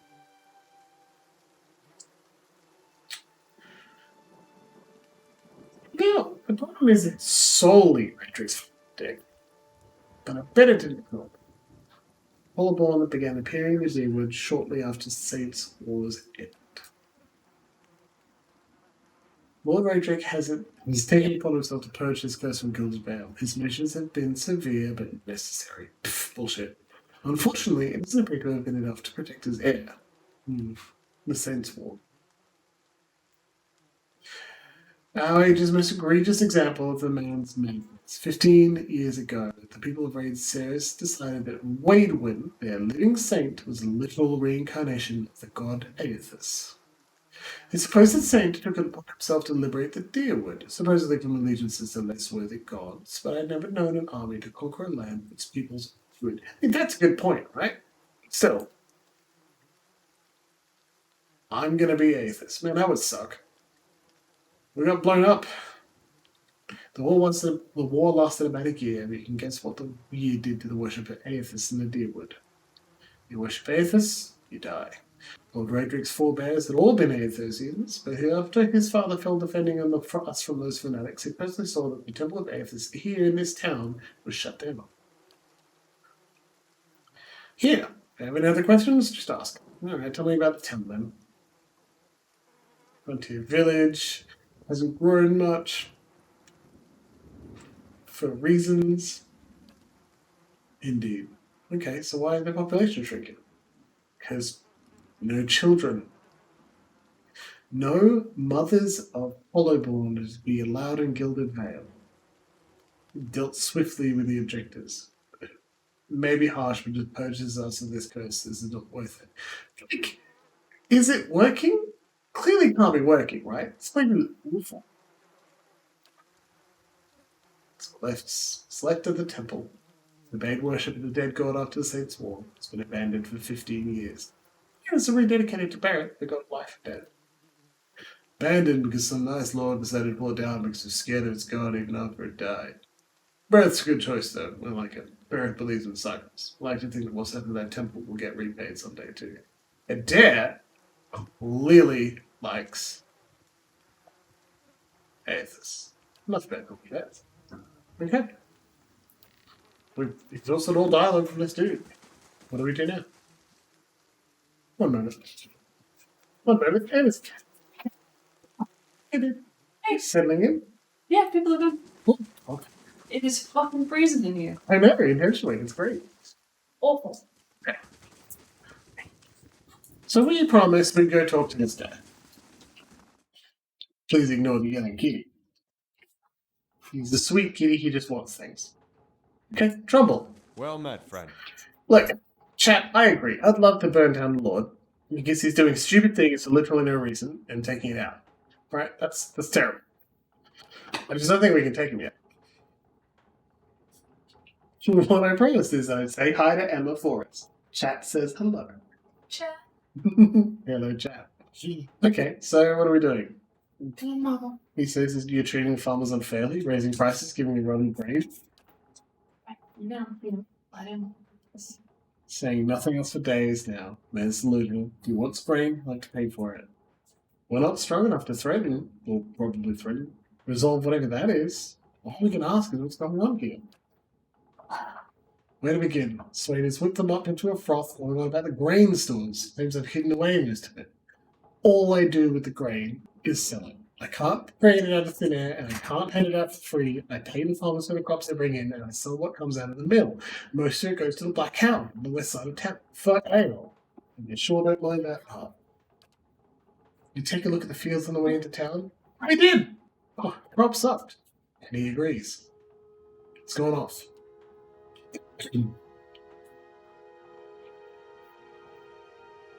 Can't curse that, Dobry. Interesting response requirement. Yeah. Well, that's just how it goes. Can't really just say that out loud. Trouble, requirement not met. Funny though. The other kind of good grade to go around. He wants things he has no right. Clean story from a situation. Resolve. Let's use that resolve. Like, it's the thing we have. Don't want those people in here who talk, because maybe you want to stop lying. Is he lying? Do we think he's lying? It's no lie. He had to raise prices. The folks in this town deserve far better than Swain and Slot. People have done more for Gilded Vale. What?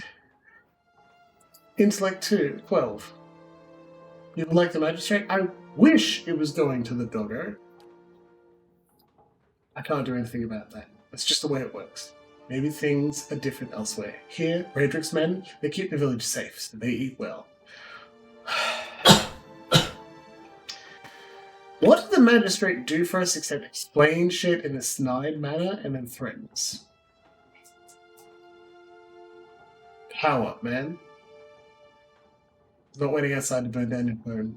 You should probably do the farmer's fair first. You're right. Try to plan for the future. We're in danger here and now. Farmers reconsidered. The base the same as everyone else is welcome to share. If supply soon, it will all be valid. Yeah, I'd also love to kill the magistrate. Just don't think that's going to solve all the problems straight away. I don't like the fact that the dwarven guy came in with torches and threatened to burn down a vital piece of infrastructure just because he wasn't being treated right. It just turns out he had a point.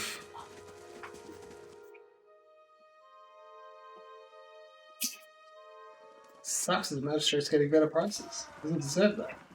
Hey, sweetie. Hello. Changed his mind against grain prices.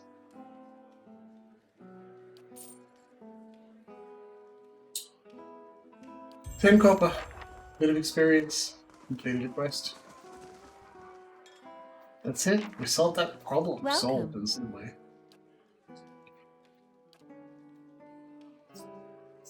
Now that we know everything we have and who we are, who we have with us,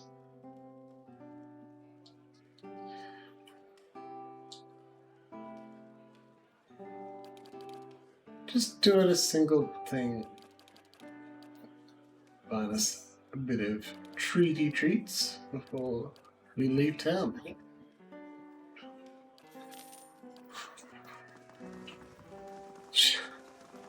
Well, maybe we'll drop by and see if we have any dialogue that's like, hey, you jerk.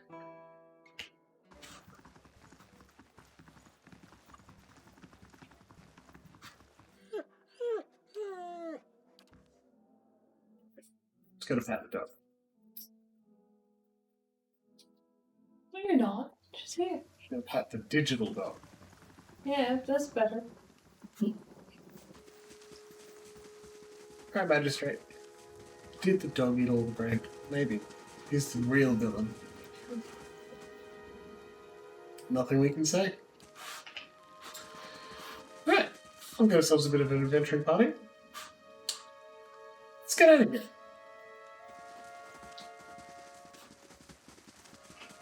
Let's Gilded Vale.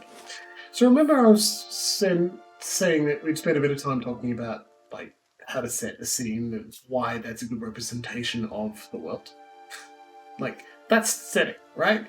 You turn up, you see a tree with corpses of people hanging on it, and no one's there to help, even though this amazing and terrible thing is just happened to you, and you're seeing visions, and you're having such a hard time. That's a basic expectation of the setting here. Things aren't good. Things are going poorly.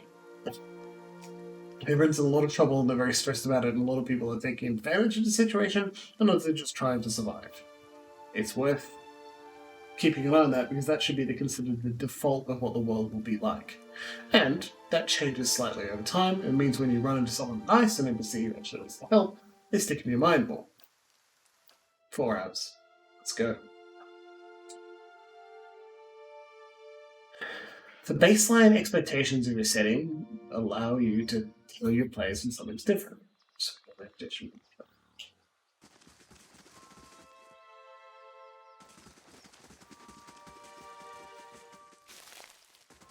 there's not a secret time limit, thankfully. Keeping an eye out.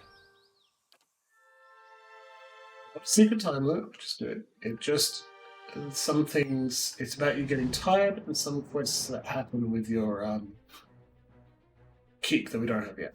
So let's just do a quick thing, right? We're starting combat with 2 characters who haven't done that sort of thing before. I wanted to kill this wolf, which is a shame, just so I can show you what it looks like. Adair is a defender. I'm going to activate it, and now he can engage up to 3 people, but doesn't deflect things as well. So he'll take slightly more damage, but he can get 3 people in combat. Aloth is going to use not Arcane Assault because 2 per encounter. Yeah, we absolutely will. Because we're not going to. You can see it's yellow the whole way through, and that means it won't affect our allies. So, Yes? do your thing again. Hooray for magic. See here where we've got 100% booster and Young Wolf? We will not earn any more experience for killing wolves. That's it. It's done. We filled out the booster. Sorry. Oh, who are you? Hello there. Begging your pardon, but you gave me such a good fight. I thought it was something rustling through the bush. I suppose it was just you. Silly me. Don't suppose you happen to need some supplies. I thought I'd make my way over to Moorpark Bridge, but I'm starting to think it'd be better heading back to town. Can I get more folks together? What are you afraid of for a while? But say some sorry, right? Say, did you hear something? Hey. Oh yeah, more wolves. Queth. Seal.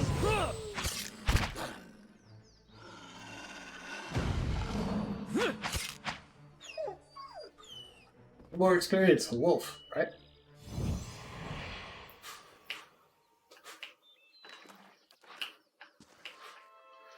By every star in the sky, thank you. You've seen these beasts so bold before. Stone shining them. Here, take these. Headed back to Gilded Vale for certain. You can better use them.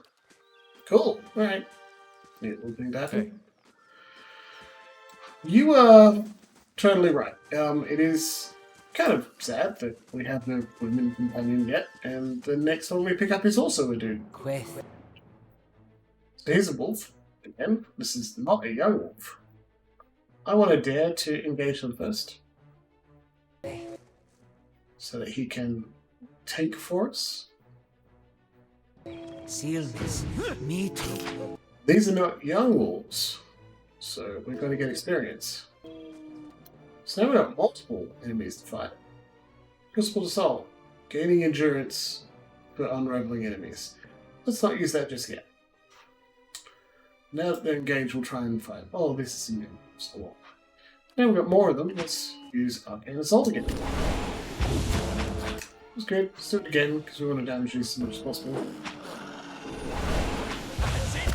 You didn't have a tree in the way, huh? That seems going on. What else can you do? Minutes for dull-minded. Penalties to perception, intellect, and resolve. See how there's part of the AoE that's red? That's going to hit our allies. So if we do it just to the yellow ones there, it won't hit our dude. Poor Slam Shadows, right? Like worth and rough. It's wolf, additional effect. Minus perception, intellect, and resolve. So it's going to be way worse off. Keep casting out, buddy. You'll do okay. Still don't have enough to do that. Got the phrases. Let's do it. Increase the slack and shock damage reduction for allies. Alright. Tell you what I dare. Get a bit of a buff. Alright. And nothing will hit him that hard. Meantime, let's keep hitting. Queth. Seal this. Me too. Every enemy suffers a penalty to will and leaving them dazed? Yeah, we can do that. Like worth and rough.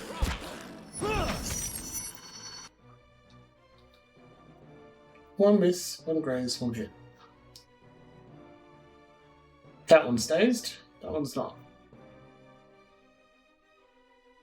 Let's freeze damage to a target. Ease it per day. Let's just see if we can get through without it, shall we? Yeah. Let's go! Aye? These ones are...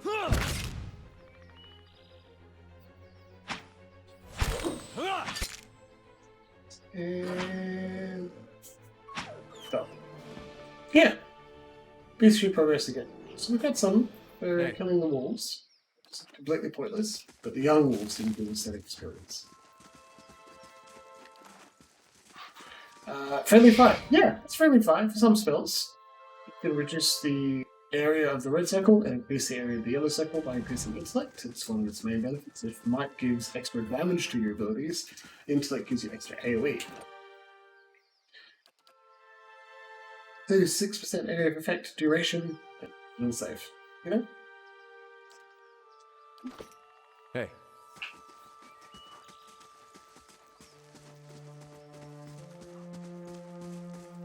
Secret thing. I hold tab while exploring nearly all the time. Find secret things. I need to fight for it. Grant this! Well, he's yelling out for Aethys, so now we definitely know who he is. What happened there? Took a big hit and now he's confused for 4.5 seconds? Do it again, and I'm taking it away. Come on. Aloth's AoE wand is dealing damage to Slime Shadows, Leech attack. So let's get him to not. We need a little bit of healing. This is this ability we've got. Crucible to Soul. Restored 10 hit points. Worth it. Okay, it's just a message from the chat. And next character is not Mercer, thankfully. He's cool, I don't want him for everything, that's all. Picks and copper, etc. Worth it. Can you piss off party members enough to leave? Yes. Yes, you can. It's actually played up a lot. Not that I did it, but there's a very clear way to piss off my favourite party member in the game, so much that she not only leaves, I think she tries to kill you. Game expires, Reverend Grappling Hook. And Grappling. Love looting. There's so many, and aren't as many as I might expect, to be honest. We got one very soon. Well, because I try to give you one per class, right? So you can make the decision what your build would like to be, and you're not penalised for picking a particular class yourself.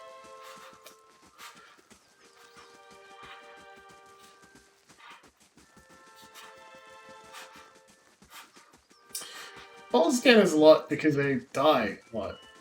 That's what the CRPG was about. It also didn't have that much depth. I said we'd be the new party member soon, but I meant right now. Meet Durance. Standing at a crossroads, next to a statue of Magrin, the goddess of war and flame. Dozens of names have been scratched into stone at her feet. Come on. Squatting at the base of the statue is an incredibly ugly man, with bulging red cheeks raked by pox scars and a scraggly beard. He is sweating as if he has a fever, but his breathing is measured and steady, like the slow push of a blacksmith's bellows, but that comparison feels strange and unwelcome. Portrait's accurate enough, that's a pox wound there, there's bulging eyes, uneven eyes as well, asymmetries standard. This person's ugly short hand. It's kind of average, I suppose. But let's point out our portraits again and I'll show you how pretty everyone is in their normal portraits. The next comparison, possibly sparked by his grin, is that of a bed. And then out of nowhere there is a hint of alchemical fire that fades almost as soon as we identify the smell. Come to pray at the statue? The question mark is barely there. As the man who makes a statement, the statue takes on a reddish cast. As if the one is holding a torch to it slowly blossoms into waving flames. The man doesn't burn as the statue blossoms into fire. The others are welcome, but it's best if just you and I trade words, and your shadows stay quiet. Hands off their weapons, both arcane and steel.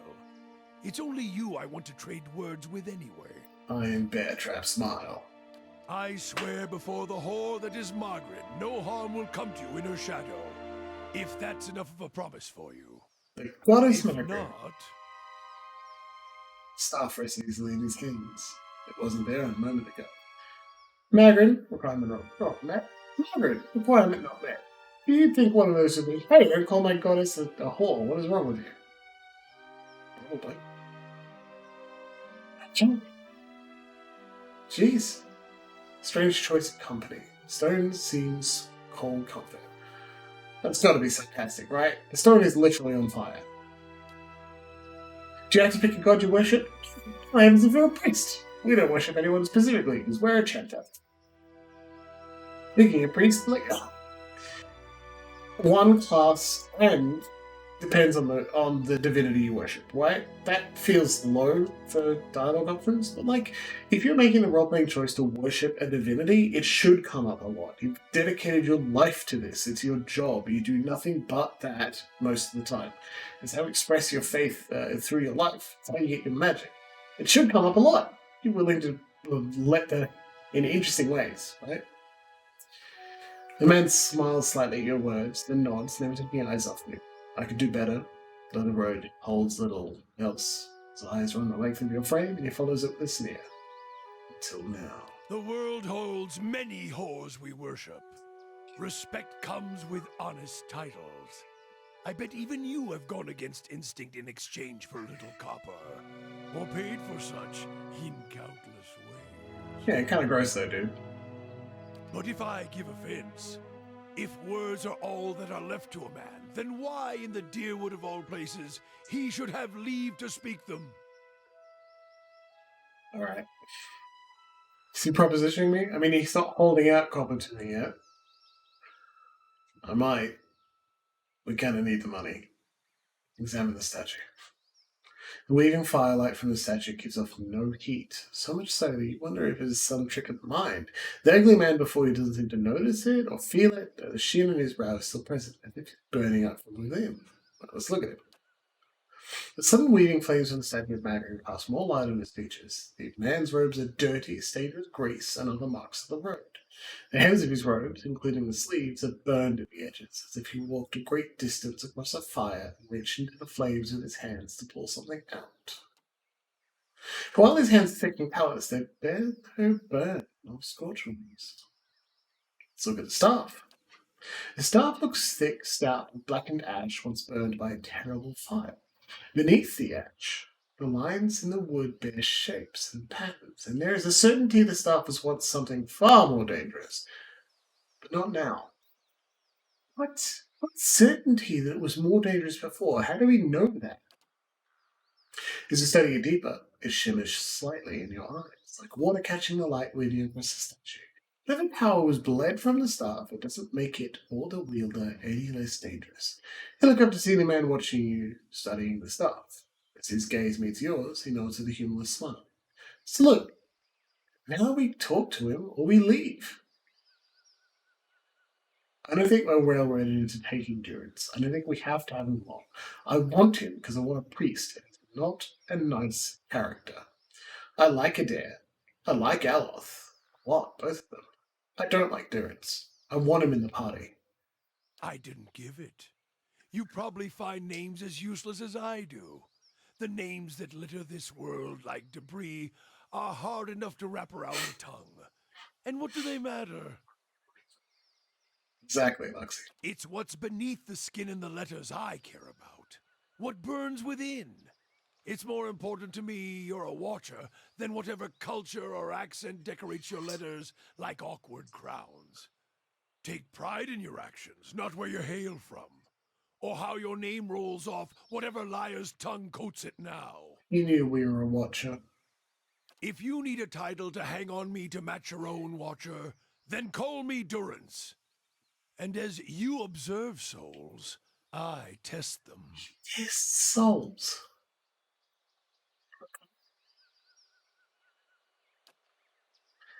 Shakes his head and his hand feels tightly on his staff. You see the questions bubbling up. Let's burn them away. I am a missionary. I walk this diseased nation with its heathen, its people so careless with the spirits of others and their own, watchers among them.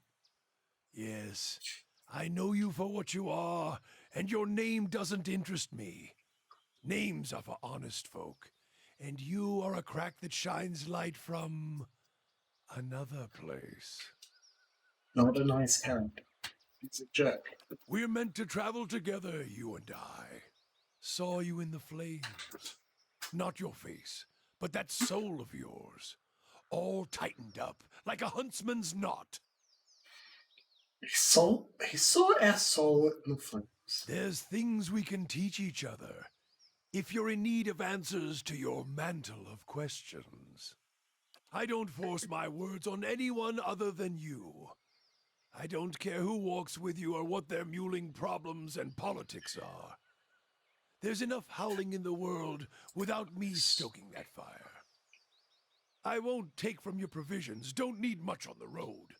I can carry my weight, which is considerable. Fair enough, man. Many will stand against you. They probably already have, from what I can see. Left their marks, it seems. Like a trail, worming its way behind you. Take the mysterious old man on your adventure. Disease? Spirit wind? Both could have touched you, yet here you stand. Both of those did. As for disease, not all of us were close to water when the pox hit. But it's no longer a passenger in my flesh.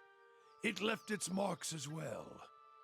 But like flames, the pox doesn't strike twice, nor is it catching. If you stay mistress there allows it, then come on. Her? Don't fear her jealousy. Let us see what the road holds, Watcher. His quest, the Trials of Durance, is travel with him. And we'll talk. And he'll trial us in some way. What? He's not. Hmm? Nice.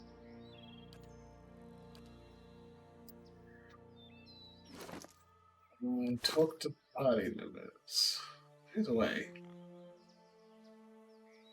Yes, I'm pretty sure there is.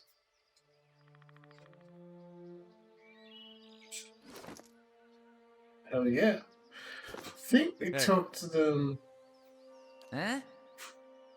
by... Yep, I don't remember. Perhaps we can do it at the town. The storm.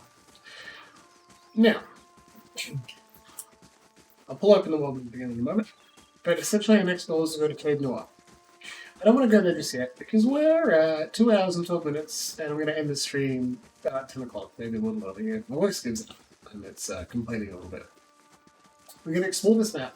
Now I don't want to go back to the Aetherian Temple. Now we've got a priest who worships Magma, and a worshipper of Aethys with us. We've got a decent party. Healer, support, DPS, tank. Right? Now we should be able to find some cool stuff here. Also, a fine axe. Fine two-handed axe. Not really a thing to use for. Your reflection warps and twists in the light, leaving Adra.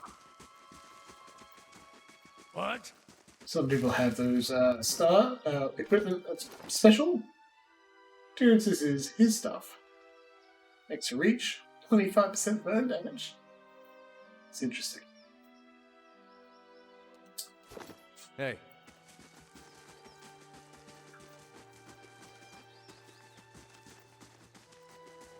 Let's do more of the, oh boy, isn't this map beautiful style explorer?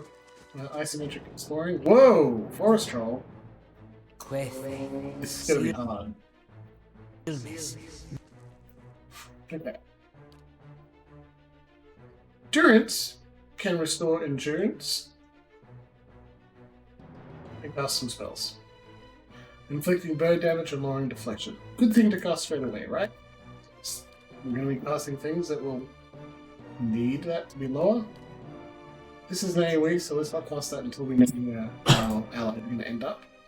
Knockdown served us pretty well before. Let's do it again. A lot of the game is combat, because, you know, it's CRPG. This sort of thing happens. Let's use that miasma. Definitely not hit our allies.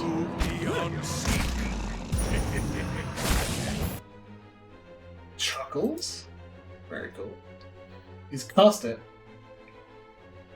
And we can heal our endurance if we need it. We can get extra might and resolve to people around us. Eloth. Cast him down. You do a lot of pausing to put in commands. Knockdown succeeded. I think this troll's not going to last. Okay. Dude's crit for 30 burn damage. Good stuff, a lot of burn damage. You can also do the lightning damage. Kill them with a shock. Hey. A little bit tougher than the wolves, huh? We get full Vana's amulet, as well as a chewed letter. This piece of parchment is torn and flecked with blood and troll spittle. What little of it remains reads, worried he may have come to harm. Once I reach Defiance Bay, I will hire guards to take me back west in safety and see if we cannot find Fulvano. Present, I regret my eagerness to be away from Gilded Vale. It is very dark. Shame, huh? 5 reflex and 25% healing received. Give 2 our 10. So there's an X-Lot, so I can't be worn with Kate. The Kate was just for prettiness. He needs all the help he can get. Yes, you worship Aethys now, buddy. Well.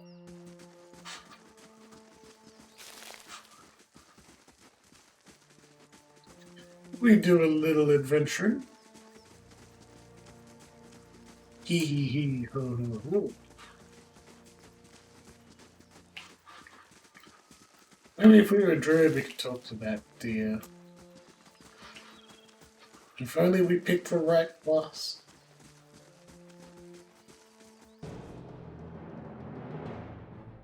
Who is this?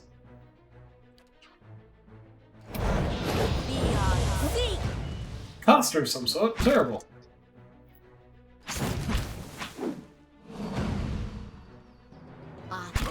There's a little ancient. Let me use that once for encounter ability to heal everyone. Hey. Today, could you go hit someone? Come on, buddy. Well, pet paladin. But a woman read the deer voice. It'd be hilarious. Hello, yes, I am deer. Heh. The drama's orders. It seems I have no choice but to provide you with instruction. Radric's forces are spread thin, and the road through the wilds of Gilded Vale lies unguarded. Given these favorable circumstances, I'm sure you can manage a peasant would too. The archers of the coast remain south up to their estate. If you can happen to be one of the number, I may be convinced to forgive your previous mistakes. For the last time, you had to keep clear of Defiance Bay. Know that if you cannot be trusted to require a useful specimen with even a modicum of discretion. I have no qualms whether about using what materials I have at my disposal instead. Plus, your grimoire. If you had a grimoire, this may they're a little bit of cost, you can learn them. You can also put them in quick item swaps to swap in combat, which is cool. That's what I want. And stuff. Hey. No. Why is a deer have red hair? He doesn't. He's wearing a cap. His color is red. The cap gives no, well, the hood gives no basis, so I'll just take it off. It doesn't confuse anyone. Which is fair. His secondary color for accessories and whatever is red. Hide helmet. Yeah, look, I agree. It's just not an option. Which sucks. I guess it's the benefit of being a godlike, right? You can't wear it. Well, let's see. You have to. Serious. Me too. Oh, jeez. Look, we need to be careful. There are only a few of them. There could be, like, another 30 to 50 balls.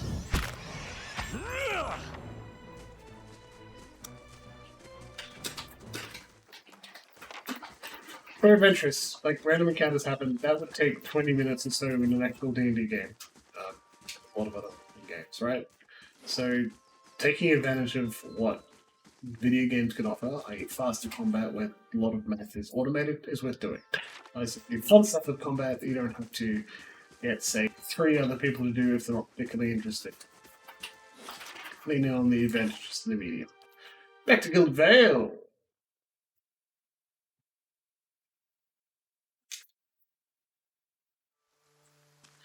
Not only are we in Gilded Vale, we're going to go Into the Temple of Aethys.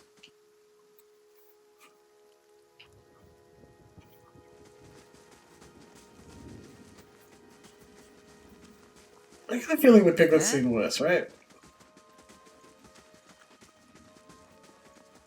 Was that a weed? Hey.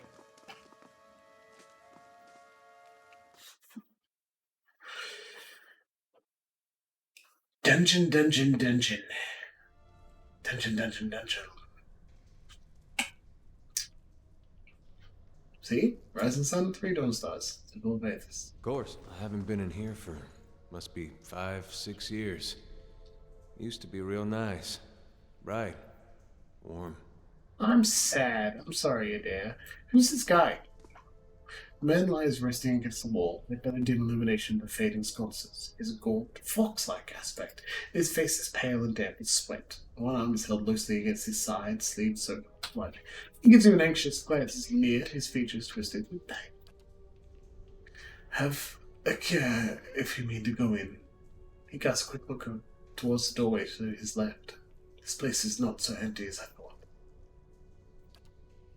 He angles a look up at Adair. Paying your respects, Aethisian? Aethisian? There you go. He manages a pain grin. A little risky, isn't it? Like what the townsfolk would say. Shit. Safer down here than up there. Even with the rats as big as they are. A faint edge of hostility belies Adair's playful tone. This temple ain't what it used to be. Probably for the best. Items being what they are. Gordon shifts position, wincing. I'm no leader if that's what you're thinking. Not one of his types either. When jerks his chin towards Adair. Just wanted to do some good, I suppose. My arm clawed up for it. He regards you wearily. Maybe you'll have some better luck. Better luck than what? There's ruins around us. Used to be a Temple of Aethys, the scattered god. A grand temple at that. Its worshippers would come from all over the Deerwood. Raid Saris even. Not much from Raid Saris these days. Kids, you blow him up, you maniac. To the war, of course. And even then, even some of the stubborn ones want to get through the heads that their god was dead and gone. Is this really the time for a history lesson? Gordon laughs and winks as it jostles his arm. Just giving you the full story is all. What I want is deeply inside where the priest lived. Lord Raedric had been killed, same as poor bastards left me outside. The temple's been sealed up for years since, until just a short time ago. That's when I got involved. And you, now, I hope. He pauses to breathe a moment. The priests? You could find their remains? Well, maybe we can finally give them a proper burial. Yes, absolutely, we will. By the flame, I owe you a good turn. But listen, the temple's been sealed up for so long, it's crawling with creatures. Dungeon, dungeon, dungeon. But if you get past them, the priests have been down on the lower floor. They'll be there still if they're anywhere. 15 years. They're dead. Those priests have all kind of secret chambers, switches in the walls, trick sconces, that kind of thing. Keep an eye out. It's scared to send someone else up. I'll wait here by the stairs, but look out. Maybe try to patch myself up some. I wish I could just, straight up heal them, but, do what you can. Dungeon, dungeon, dungeon. I love dungeons. Of course. Right? They're fun. Flame and sound. Walk slowly. We'll keep to ourselves. We walk around, we look for traps, we do some looting, we kill some undead. Love it. Dungeons are great. Traps. Those things that suck in role-playing games that are so much fun and can be role-playing games. Will of the Wisp nearly killed us did some damage last time. And this thing standing here, what is that? One moment.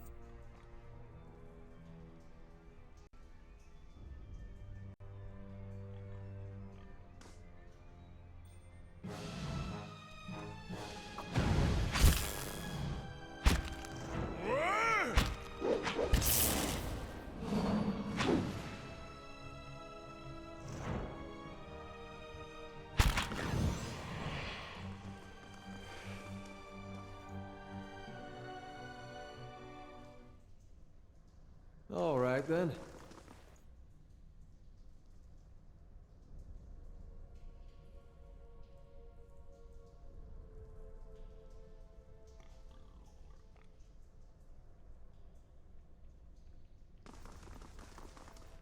I'll see what I can find.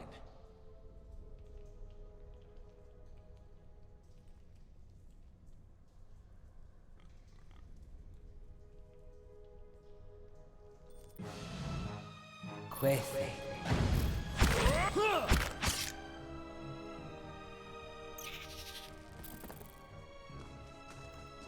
You're not getting through me.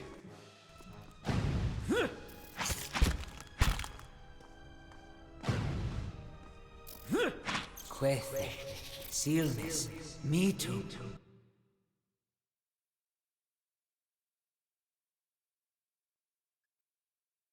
There we are, that should be better. I think the microphone broke a little bit again because the cable's a little damaged. I've just been talking about how much I like dungeons. That's all. I'm glad I'm back. This pile of furniture is branded with squad marks. What? A letter home. Mother, I've asked Brother Edward to carry this letter to you, for he travels to New Panama come morning. With him goes what coin I have, and I hope it will ease the surprise of an unexpected homecoming, for I mean to follow in a few days' time.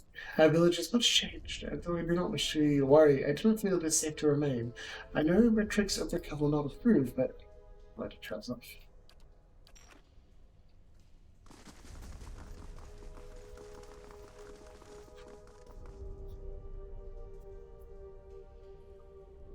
It's Sims 3 World Adventures. I never played that. That's interesting. My eyes are peeled. Barathas! Solid the right. Oh, thank you. You'll notice you get more bits of experience in larger bestiaries for creatures there'll be lots of. Camping supplies, which we'll need, I'm sure. Initiate's note. This parchment is relatively intact, but the ink upon it is faded. You can only make out a few patches of careful, tidy script. It's just the ritual flaw.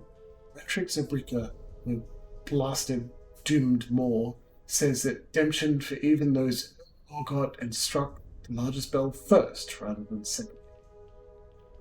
So probably forgot and struck the largest bell first rather than second. Sounds like a puzzle. Let's put this in our inventory, not the stash, so we can get it even sooner. Keep the pig a name. What would you name a pig? I'll call them like emergency rations because it's from space. Leave it to me. Quest.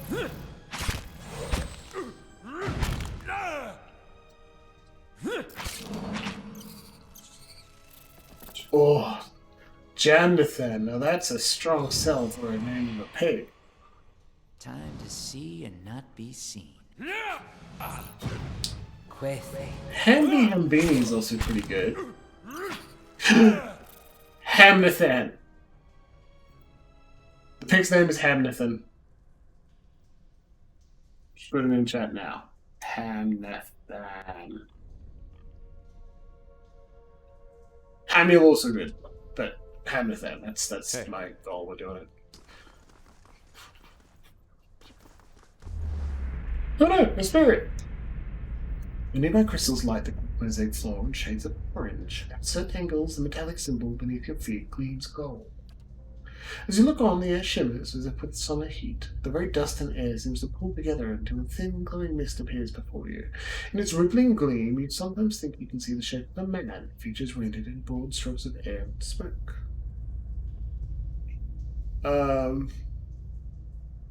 Is anyone else seeing this? Your voice sparks movement, the spirit surges with a sudden blazing light, and in the next moment you're someone else, your mind assailed with a sudden wave of fear and noise. You're in the chapter hall. Priests and faithful are gathered in a great crowd, spilling into the hall. Bodies press against you, surging forward to listen. Your own grief is mirrored in the faces around you. Some of the initiates are weeping. Someone has snuffed the candles, and the room is dark, save for the podium lit from behind. Two people stand before it, lit in silhouette. A man is shouting, voice so ragged with fear you cannot understand what he said. In a Retrix stands arm, unmoved, a gigantic jaw, hinged for now. No strength will see you through these dark times, or to lead you. You feel that hope like a spark behind your ribs. Somewhere behind you, someone begins to sing. The spirit tears itself from you with a sudden dizzying force, and you find yourself back before a ruined altar, swaying. The spirit fades, suddenly as it appeared. See now what the flame has shown us? Bullshit. Deception is 9, so I'm not sure how he saw it when Aloth, us, Slime Shadows didn't, but we found it. Loose brick. Free loot. Hey. So remember how you guys were like, if only we were a necromancer? We're already speaking with dead. Alright then. Right? So I don't think we need to be a necromancer. Priest of Death would have been pretty fucking cool there too, right? Turn up to this place and like, yeah, sure, you will worship Aethys all you like. Baron's awesome. Queth. Dealt with one of these by itself. Back at Seal of Bliss. 2.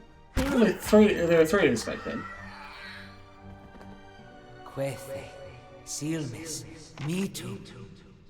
I wish each chant had its own unique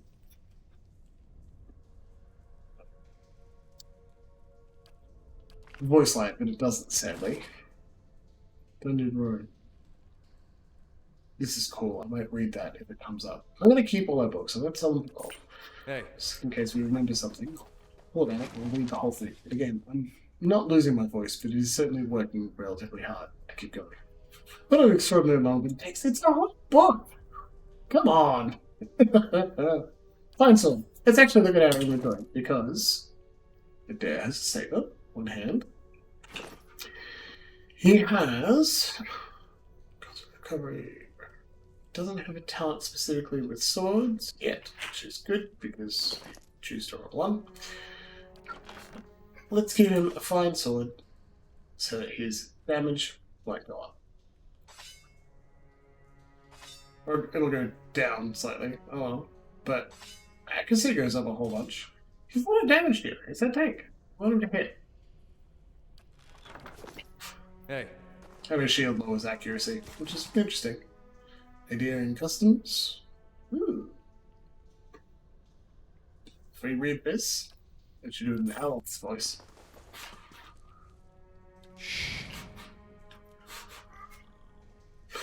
To His Grace, I write to implore. Ahem. Someone has 3 mechanics. Who is it? Which beautiful person has mechanics of 3? Durance, of all people. He's got law. He's got law. He's got law. So, we may need to consider replacing the companions because we've got some skill overlap here. God, someone's got a decent survival. Hey. A simple test. Warhammer. Hey. It's a story. Aethys.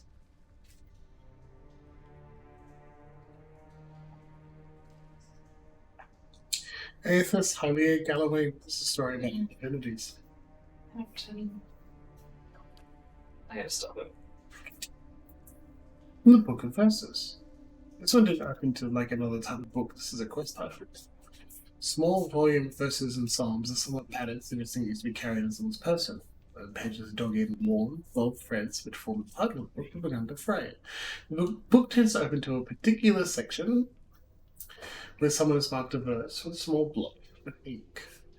Ere dawn, the bright star spoke, and her voice was like a clarion cry, calling his soul forth. He knew her for the right hand of the shining god, was afraid.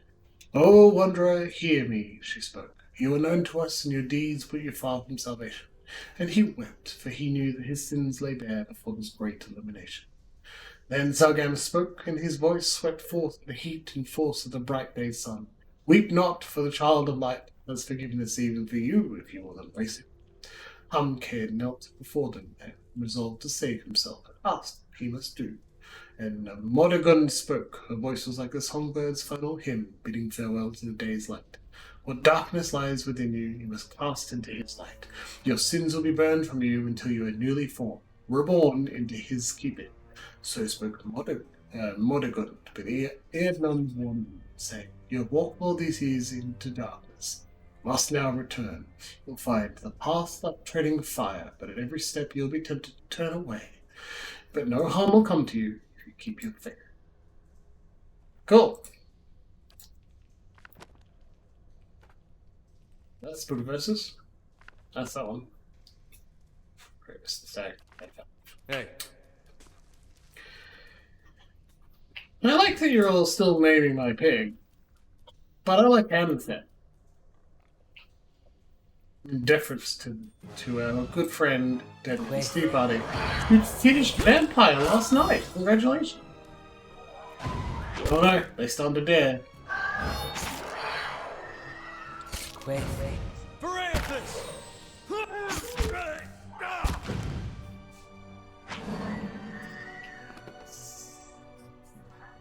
Hey. Moldy. Quickly and quiet.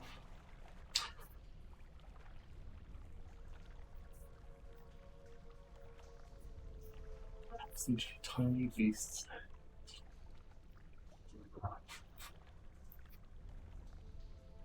Something over there. It's trapped. No. Can't disarm it. Do you want to trigger it? Just don't have mechanics high enough to deal with it. Leave it to me. We'll have to figure out what we're doing with it in a moment. I'm gonna try not to grab the spell bit. At least Hey. until we can start on a good note. Huh? Huh? Yes? See how uncanted powers If it is makes you like rest easy. the knockdown works, that'll help. Got him. 50%. Well, we're gonna kill another one of those essentially.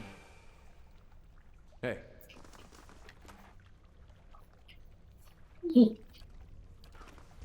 Maybe I will hear a captain complaining in the background. If only I had a robe. The Hamsworth brothers. Yeah, that's a good name. I like that. Pamela Anderson is pretty good too. It's like a Letterkenny bit, I think. Someone actually got the Letterkenny bit open because they do spend a bit of time naming pigs. So, like, that would be cheating. Hilarious cheating, but I like it. All these fucking smart boys and no one knows how to use their fingers. Like, it's a very good fucking point. It's very funny. And take mechanics I took law because I'm a chanter. Anyway, spirit. Haze fills the air, coalescing steadily into the blur of dust and mist. It gathers into the outline of what appears to be a dwarf, a shimmering echo that fades in and out of sight. But stronger than sight is the sense within you of a powerful energy. It roils and seethes with a grief that seems to spill into your own thoughts, tainting them until that sorrow is your own. Like a crashing wave, the energy surges towards you and into you, and suddenly you are everywhere. Before you is a brightly lit stone corridor, lined with torches and gleaming crystals.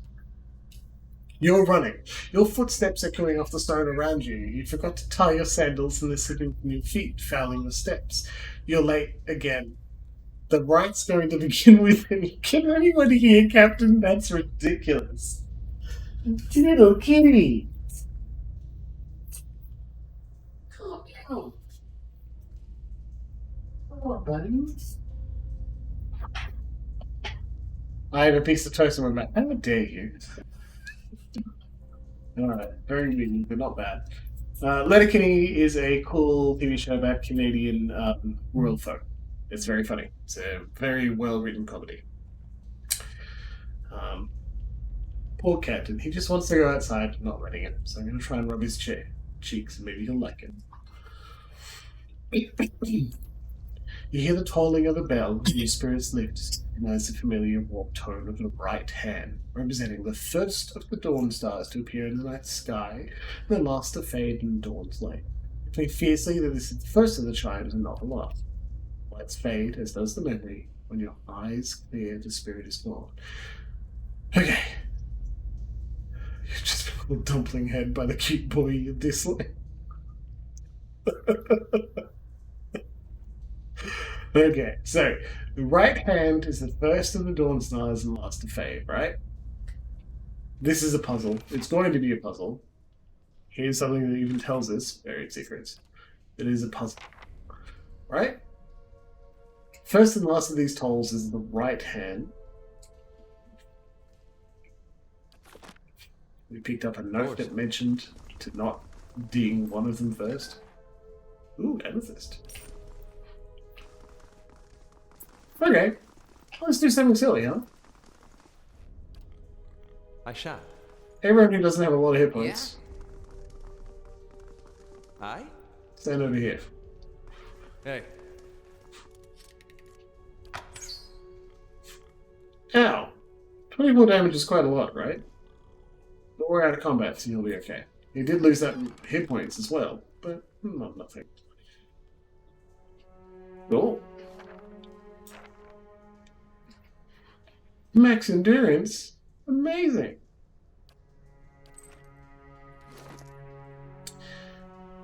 But what are we going to do? Usually we'd just be like, hey, put the max endurance thing on the tank. But he's wearing an extra healing and a reflex. So let's put it on the next most important person. Slayer of Shadows. Replace your cloak, so now you've got a magic one with extra resistance. Extra endurance. Shame about the cloak. Oh, well, we got ourselves a bit of cool gear.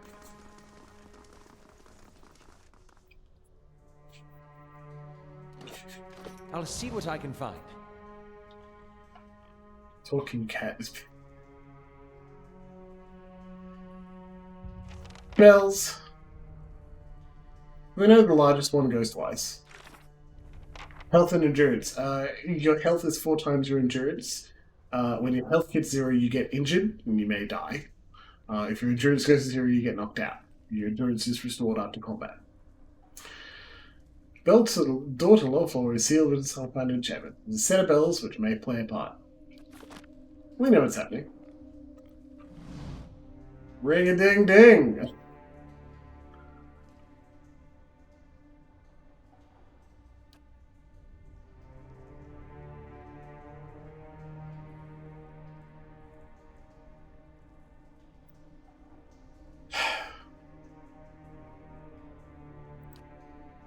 We need to figure this out. I'm not very smart, so the puzzles are difficult for me at times.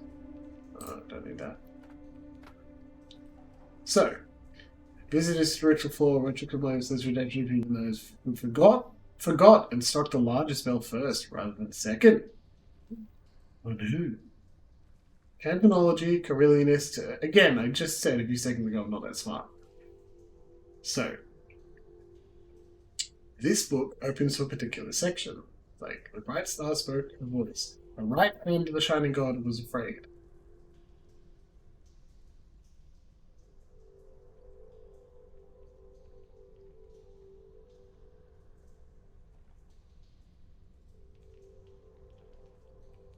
Two largest bell. Largest bell should be second, though, right? Isn't that what this note says? He struck the largest bell first rather than second. Songburn's final hymn. Mordegon bidding farewells in a day's life. So we know for a fact we're striking the largest bell second. What did the spirit say? The first and last of those tolls is the right hand, which is a distinctive warped tone. So, first and last is right.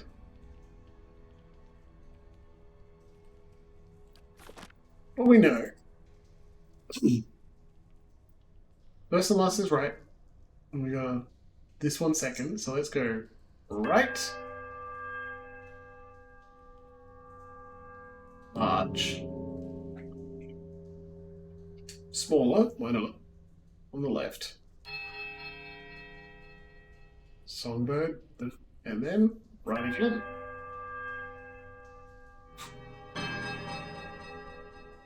It's quiet melodic chime from all 3 bells. Should have read them all. Before their discordant voices meet in one powerful rising rush of sound, it seems to fill the whole of the temple, a vibrant flood of song, drowns all over thought. So the calling fades. As the lower level swings open. Good job, everybody, we did it. We did ring the lift bell. I'll but see only what once. I can find. How many tones? 3 different tones. Oh, good night, Kibble. Nice to see you. And in fact, that was exactly where I wanted to leave it. Finish the bell pencil, go downstairs, and we're going to save the game. Because we're going to do a little bit of dungeoneering next week, right? Save the game. Well, thank you very much for enjoying me. Thank you very much for joining me, everyone. I certainly enjoyed myself and had a really good time with all of you. And I hope to catch you again soon. Next week we'll be on at the exact same time. We'll start with the second floor of the Aethosian Temple. And we'll see what history and secrets will lie there. And hopefully we can discover a little bit more about the setting and why I enjoy it. I'd like to remember to try and talk a little bit more about how the setting makes me feel and why I want to touch so strongly into Aethys and the idea of a god that has died after becoming incarnate. I'm really glad you enjoyed me, Lexi. That's fantastic. Oh, thank you very much. I'd also like to point out that on Sunday nights, our good friend Deadman's Tea Party is streaming routinely, and there'll be a new game that the only secret I know, because I haven't finished the Vampire stream, is that it's a PS2 game, so I'm pretty excited to see what he'll pull out for us. So go check him out, he's in my watch list, okay? Also shout out to False Security, who does art streams. Hope you have a great day, everybody, and I'll see you again soon.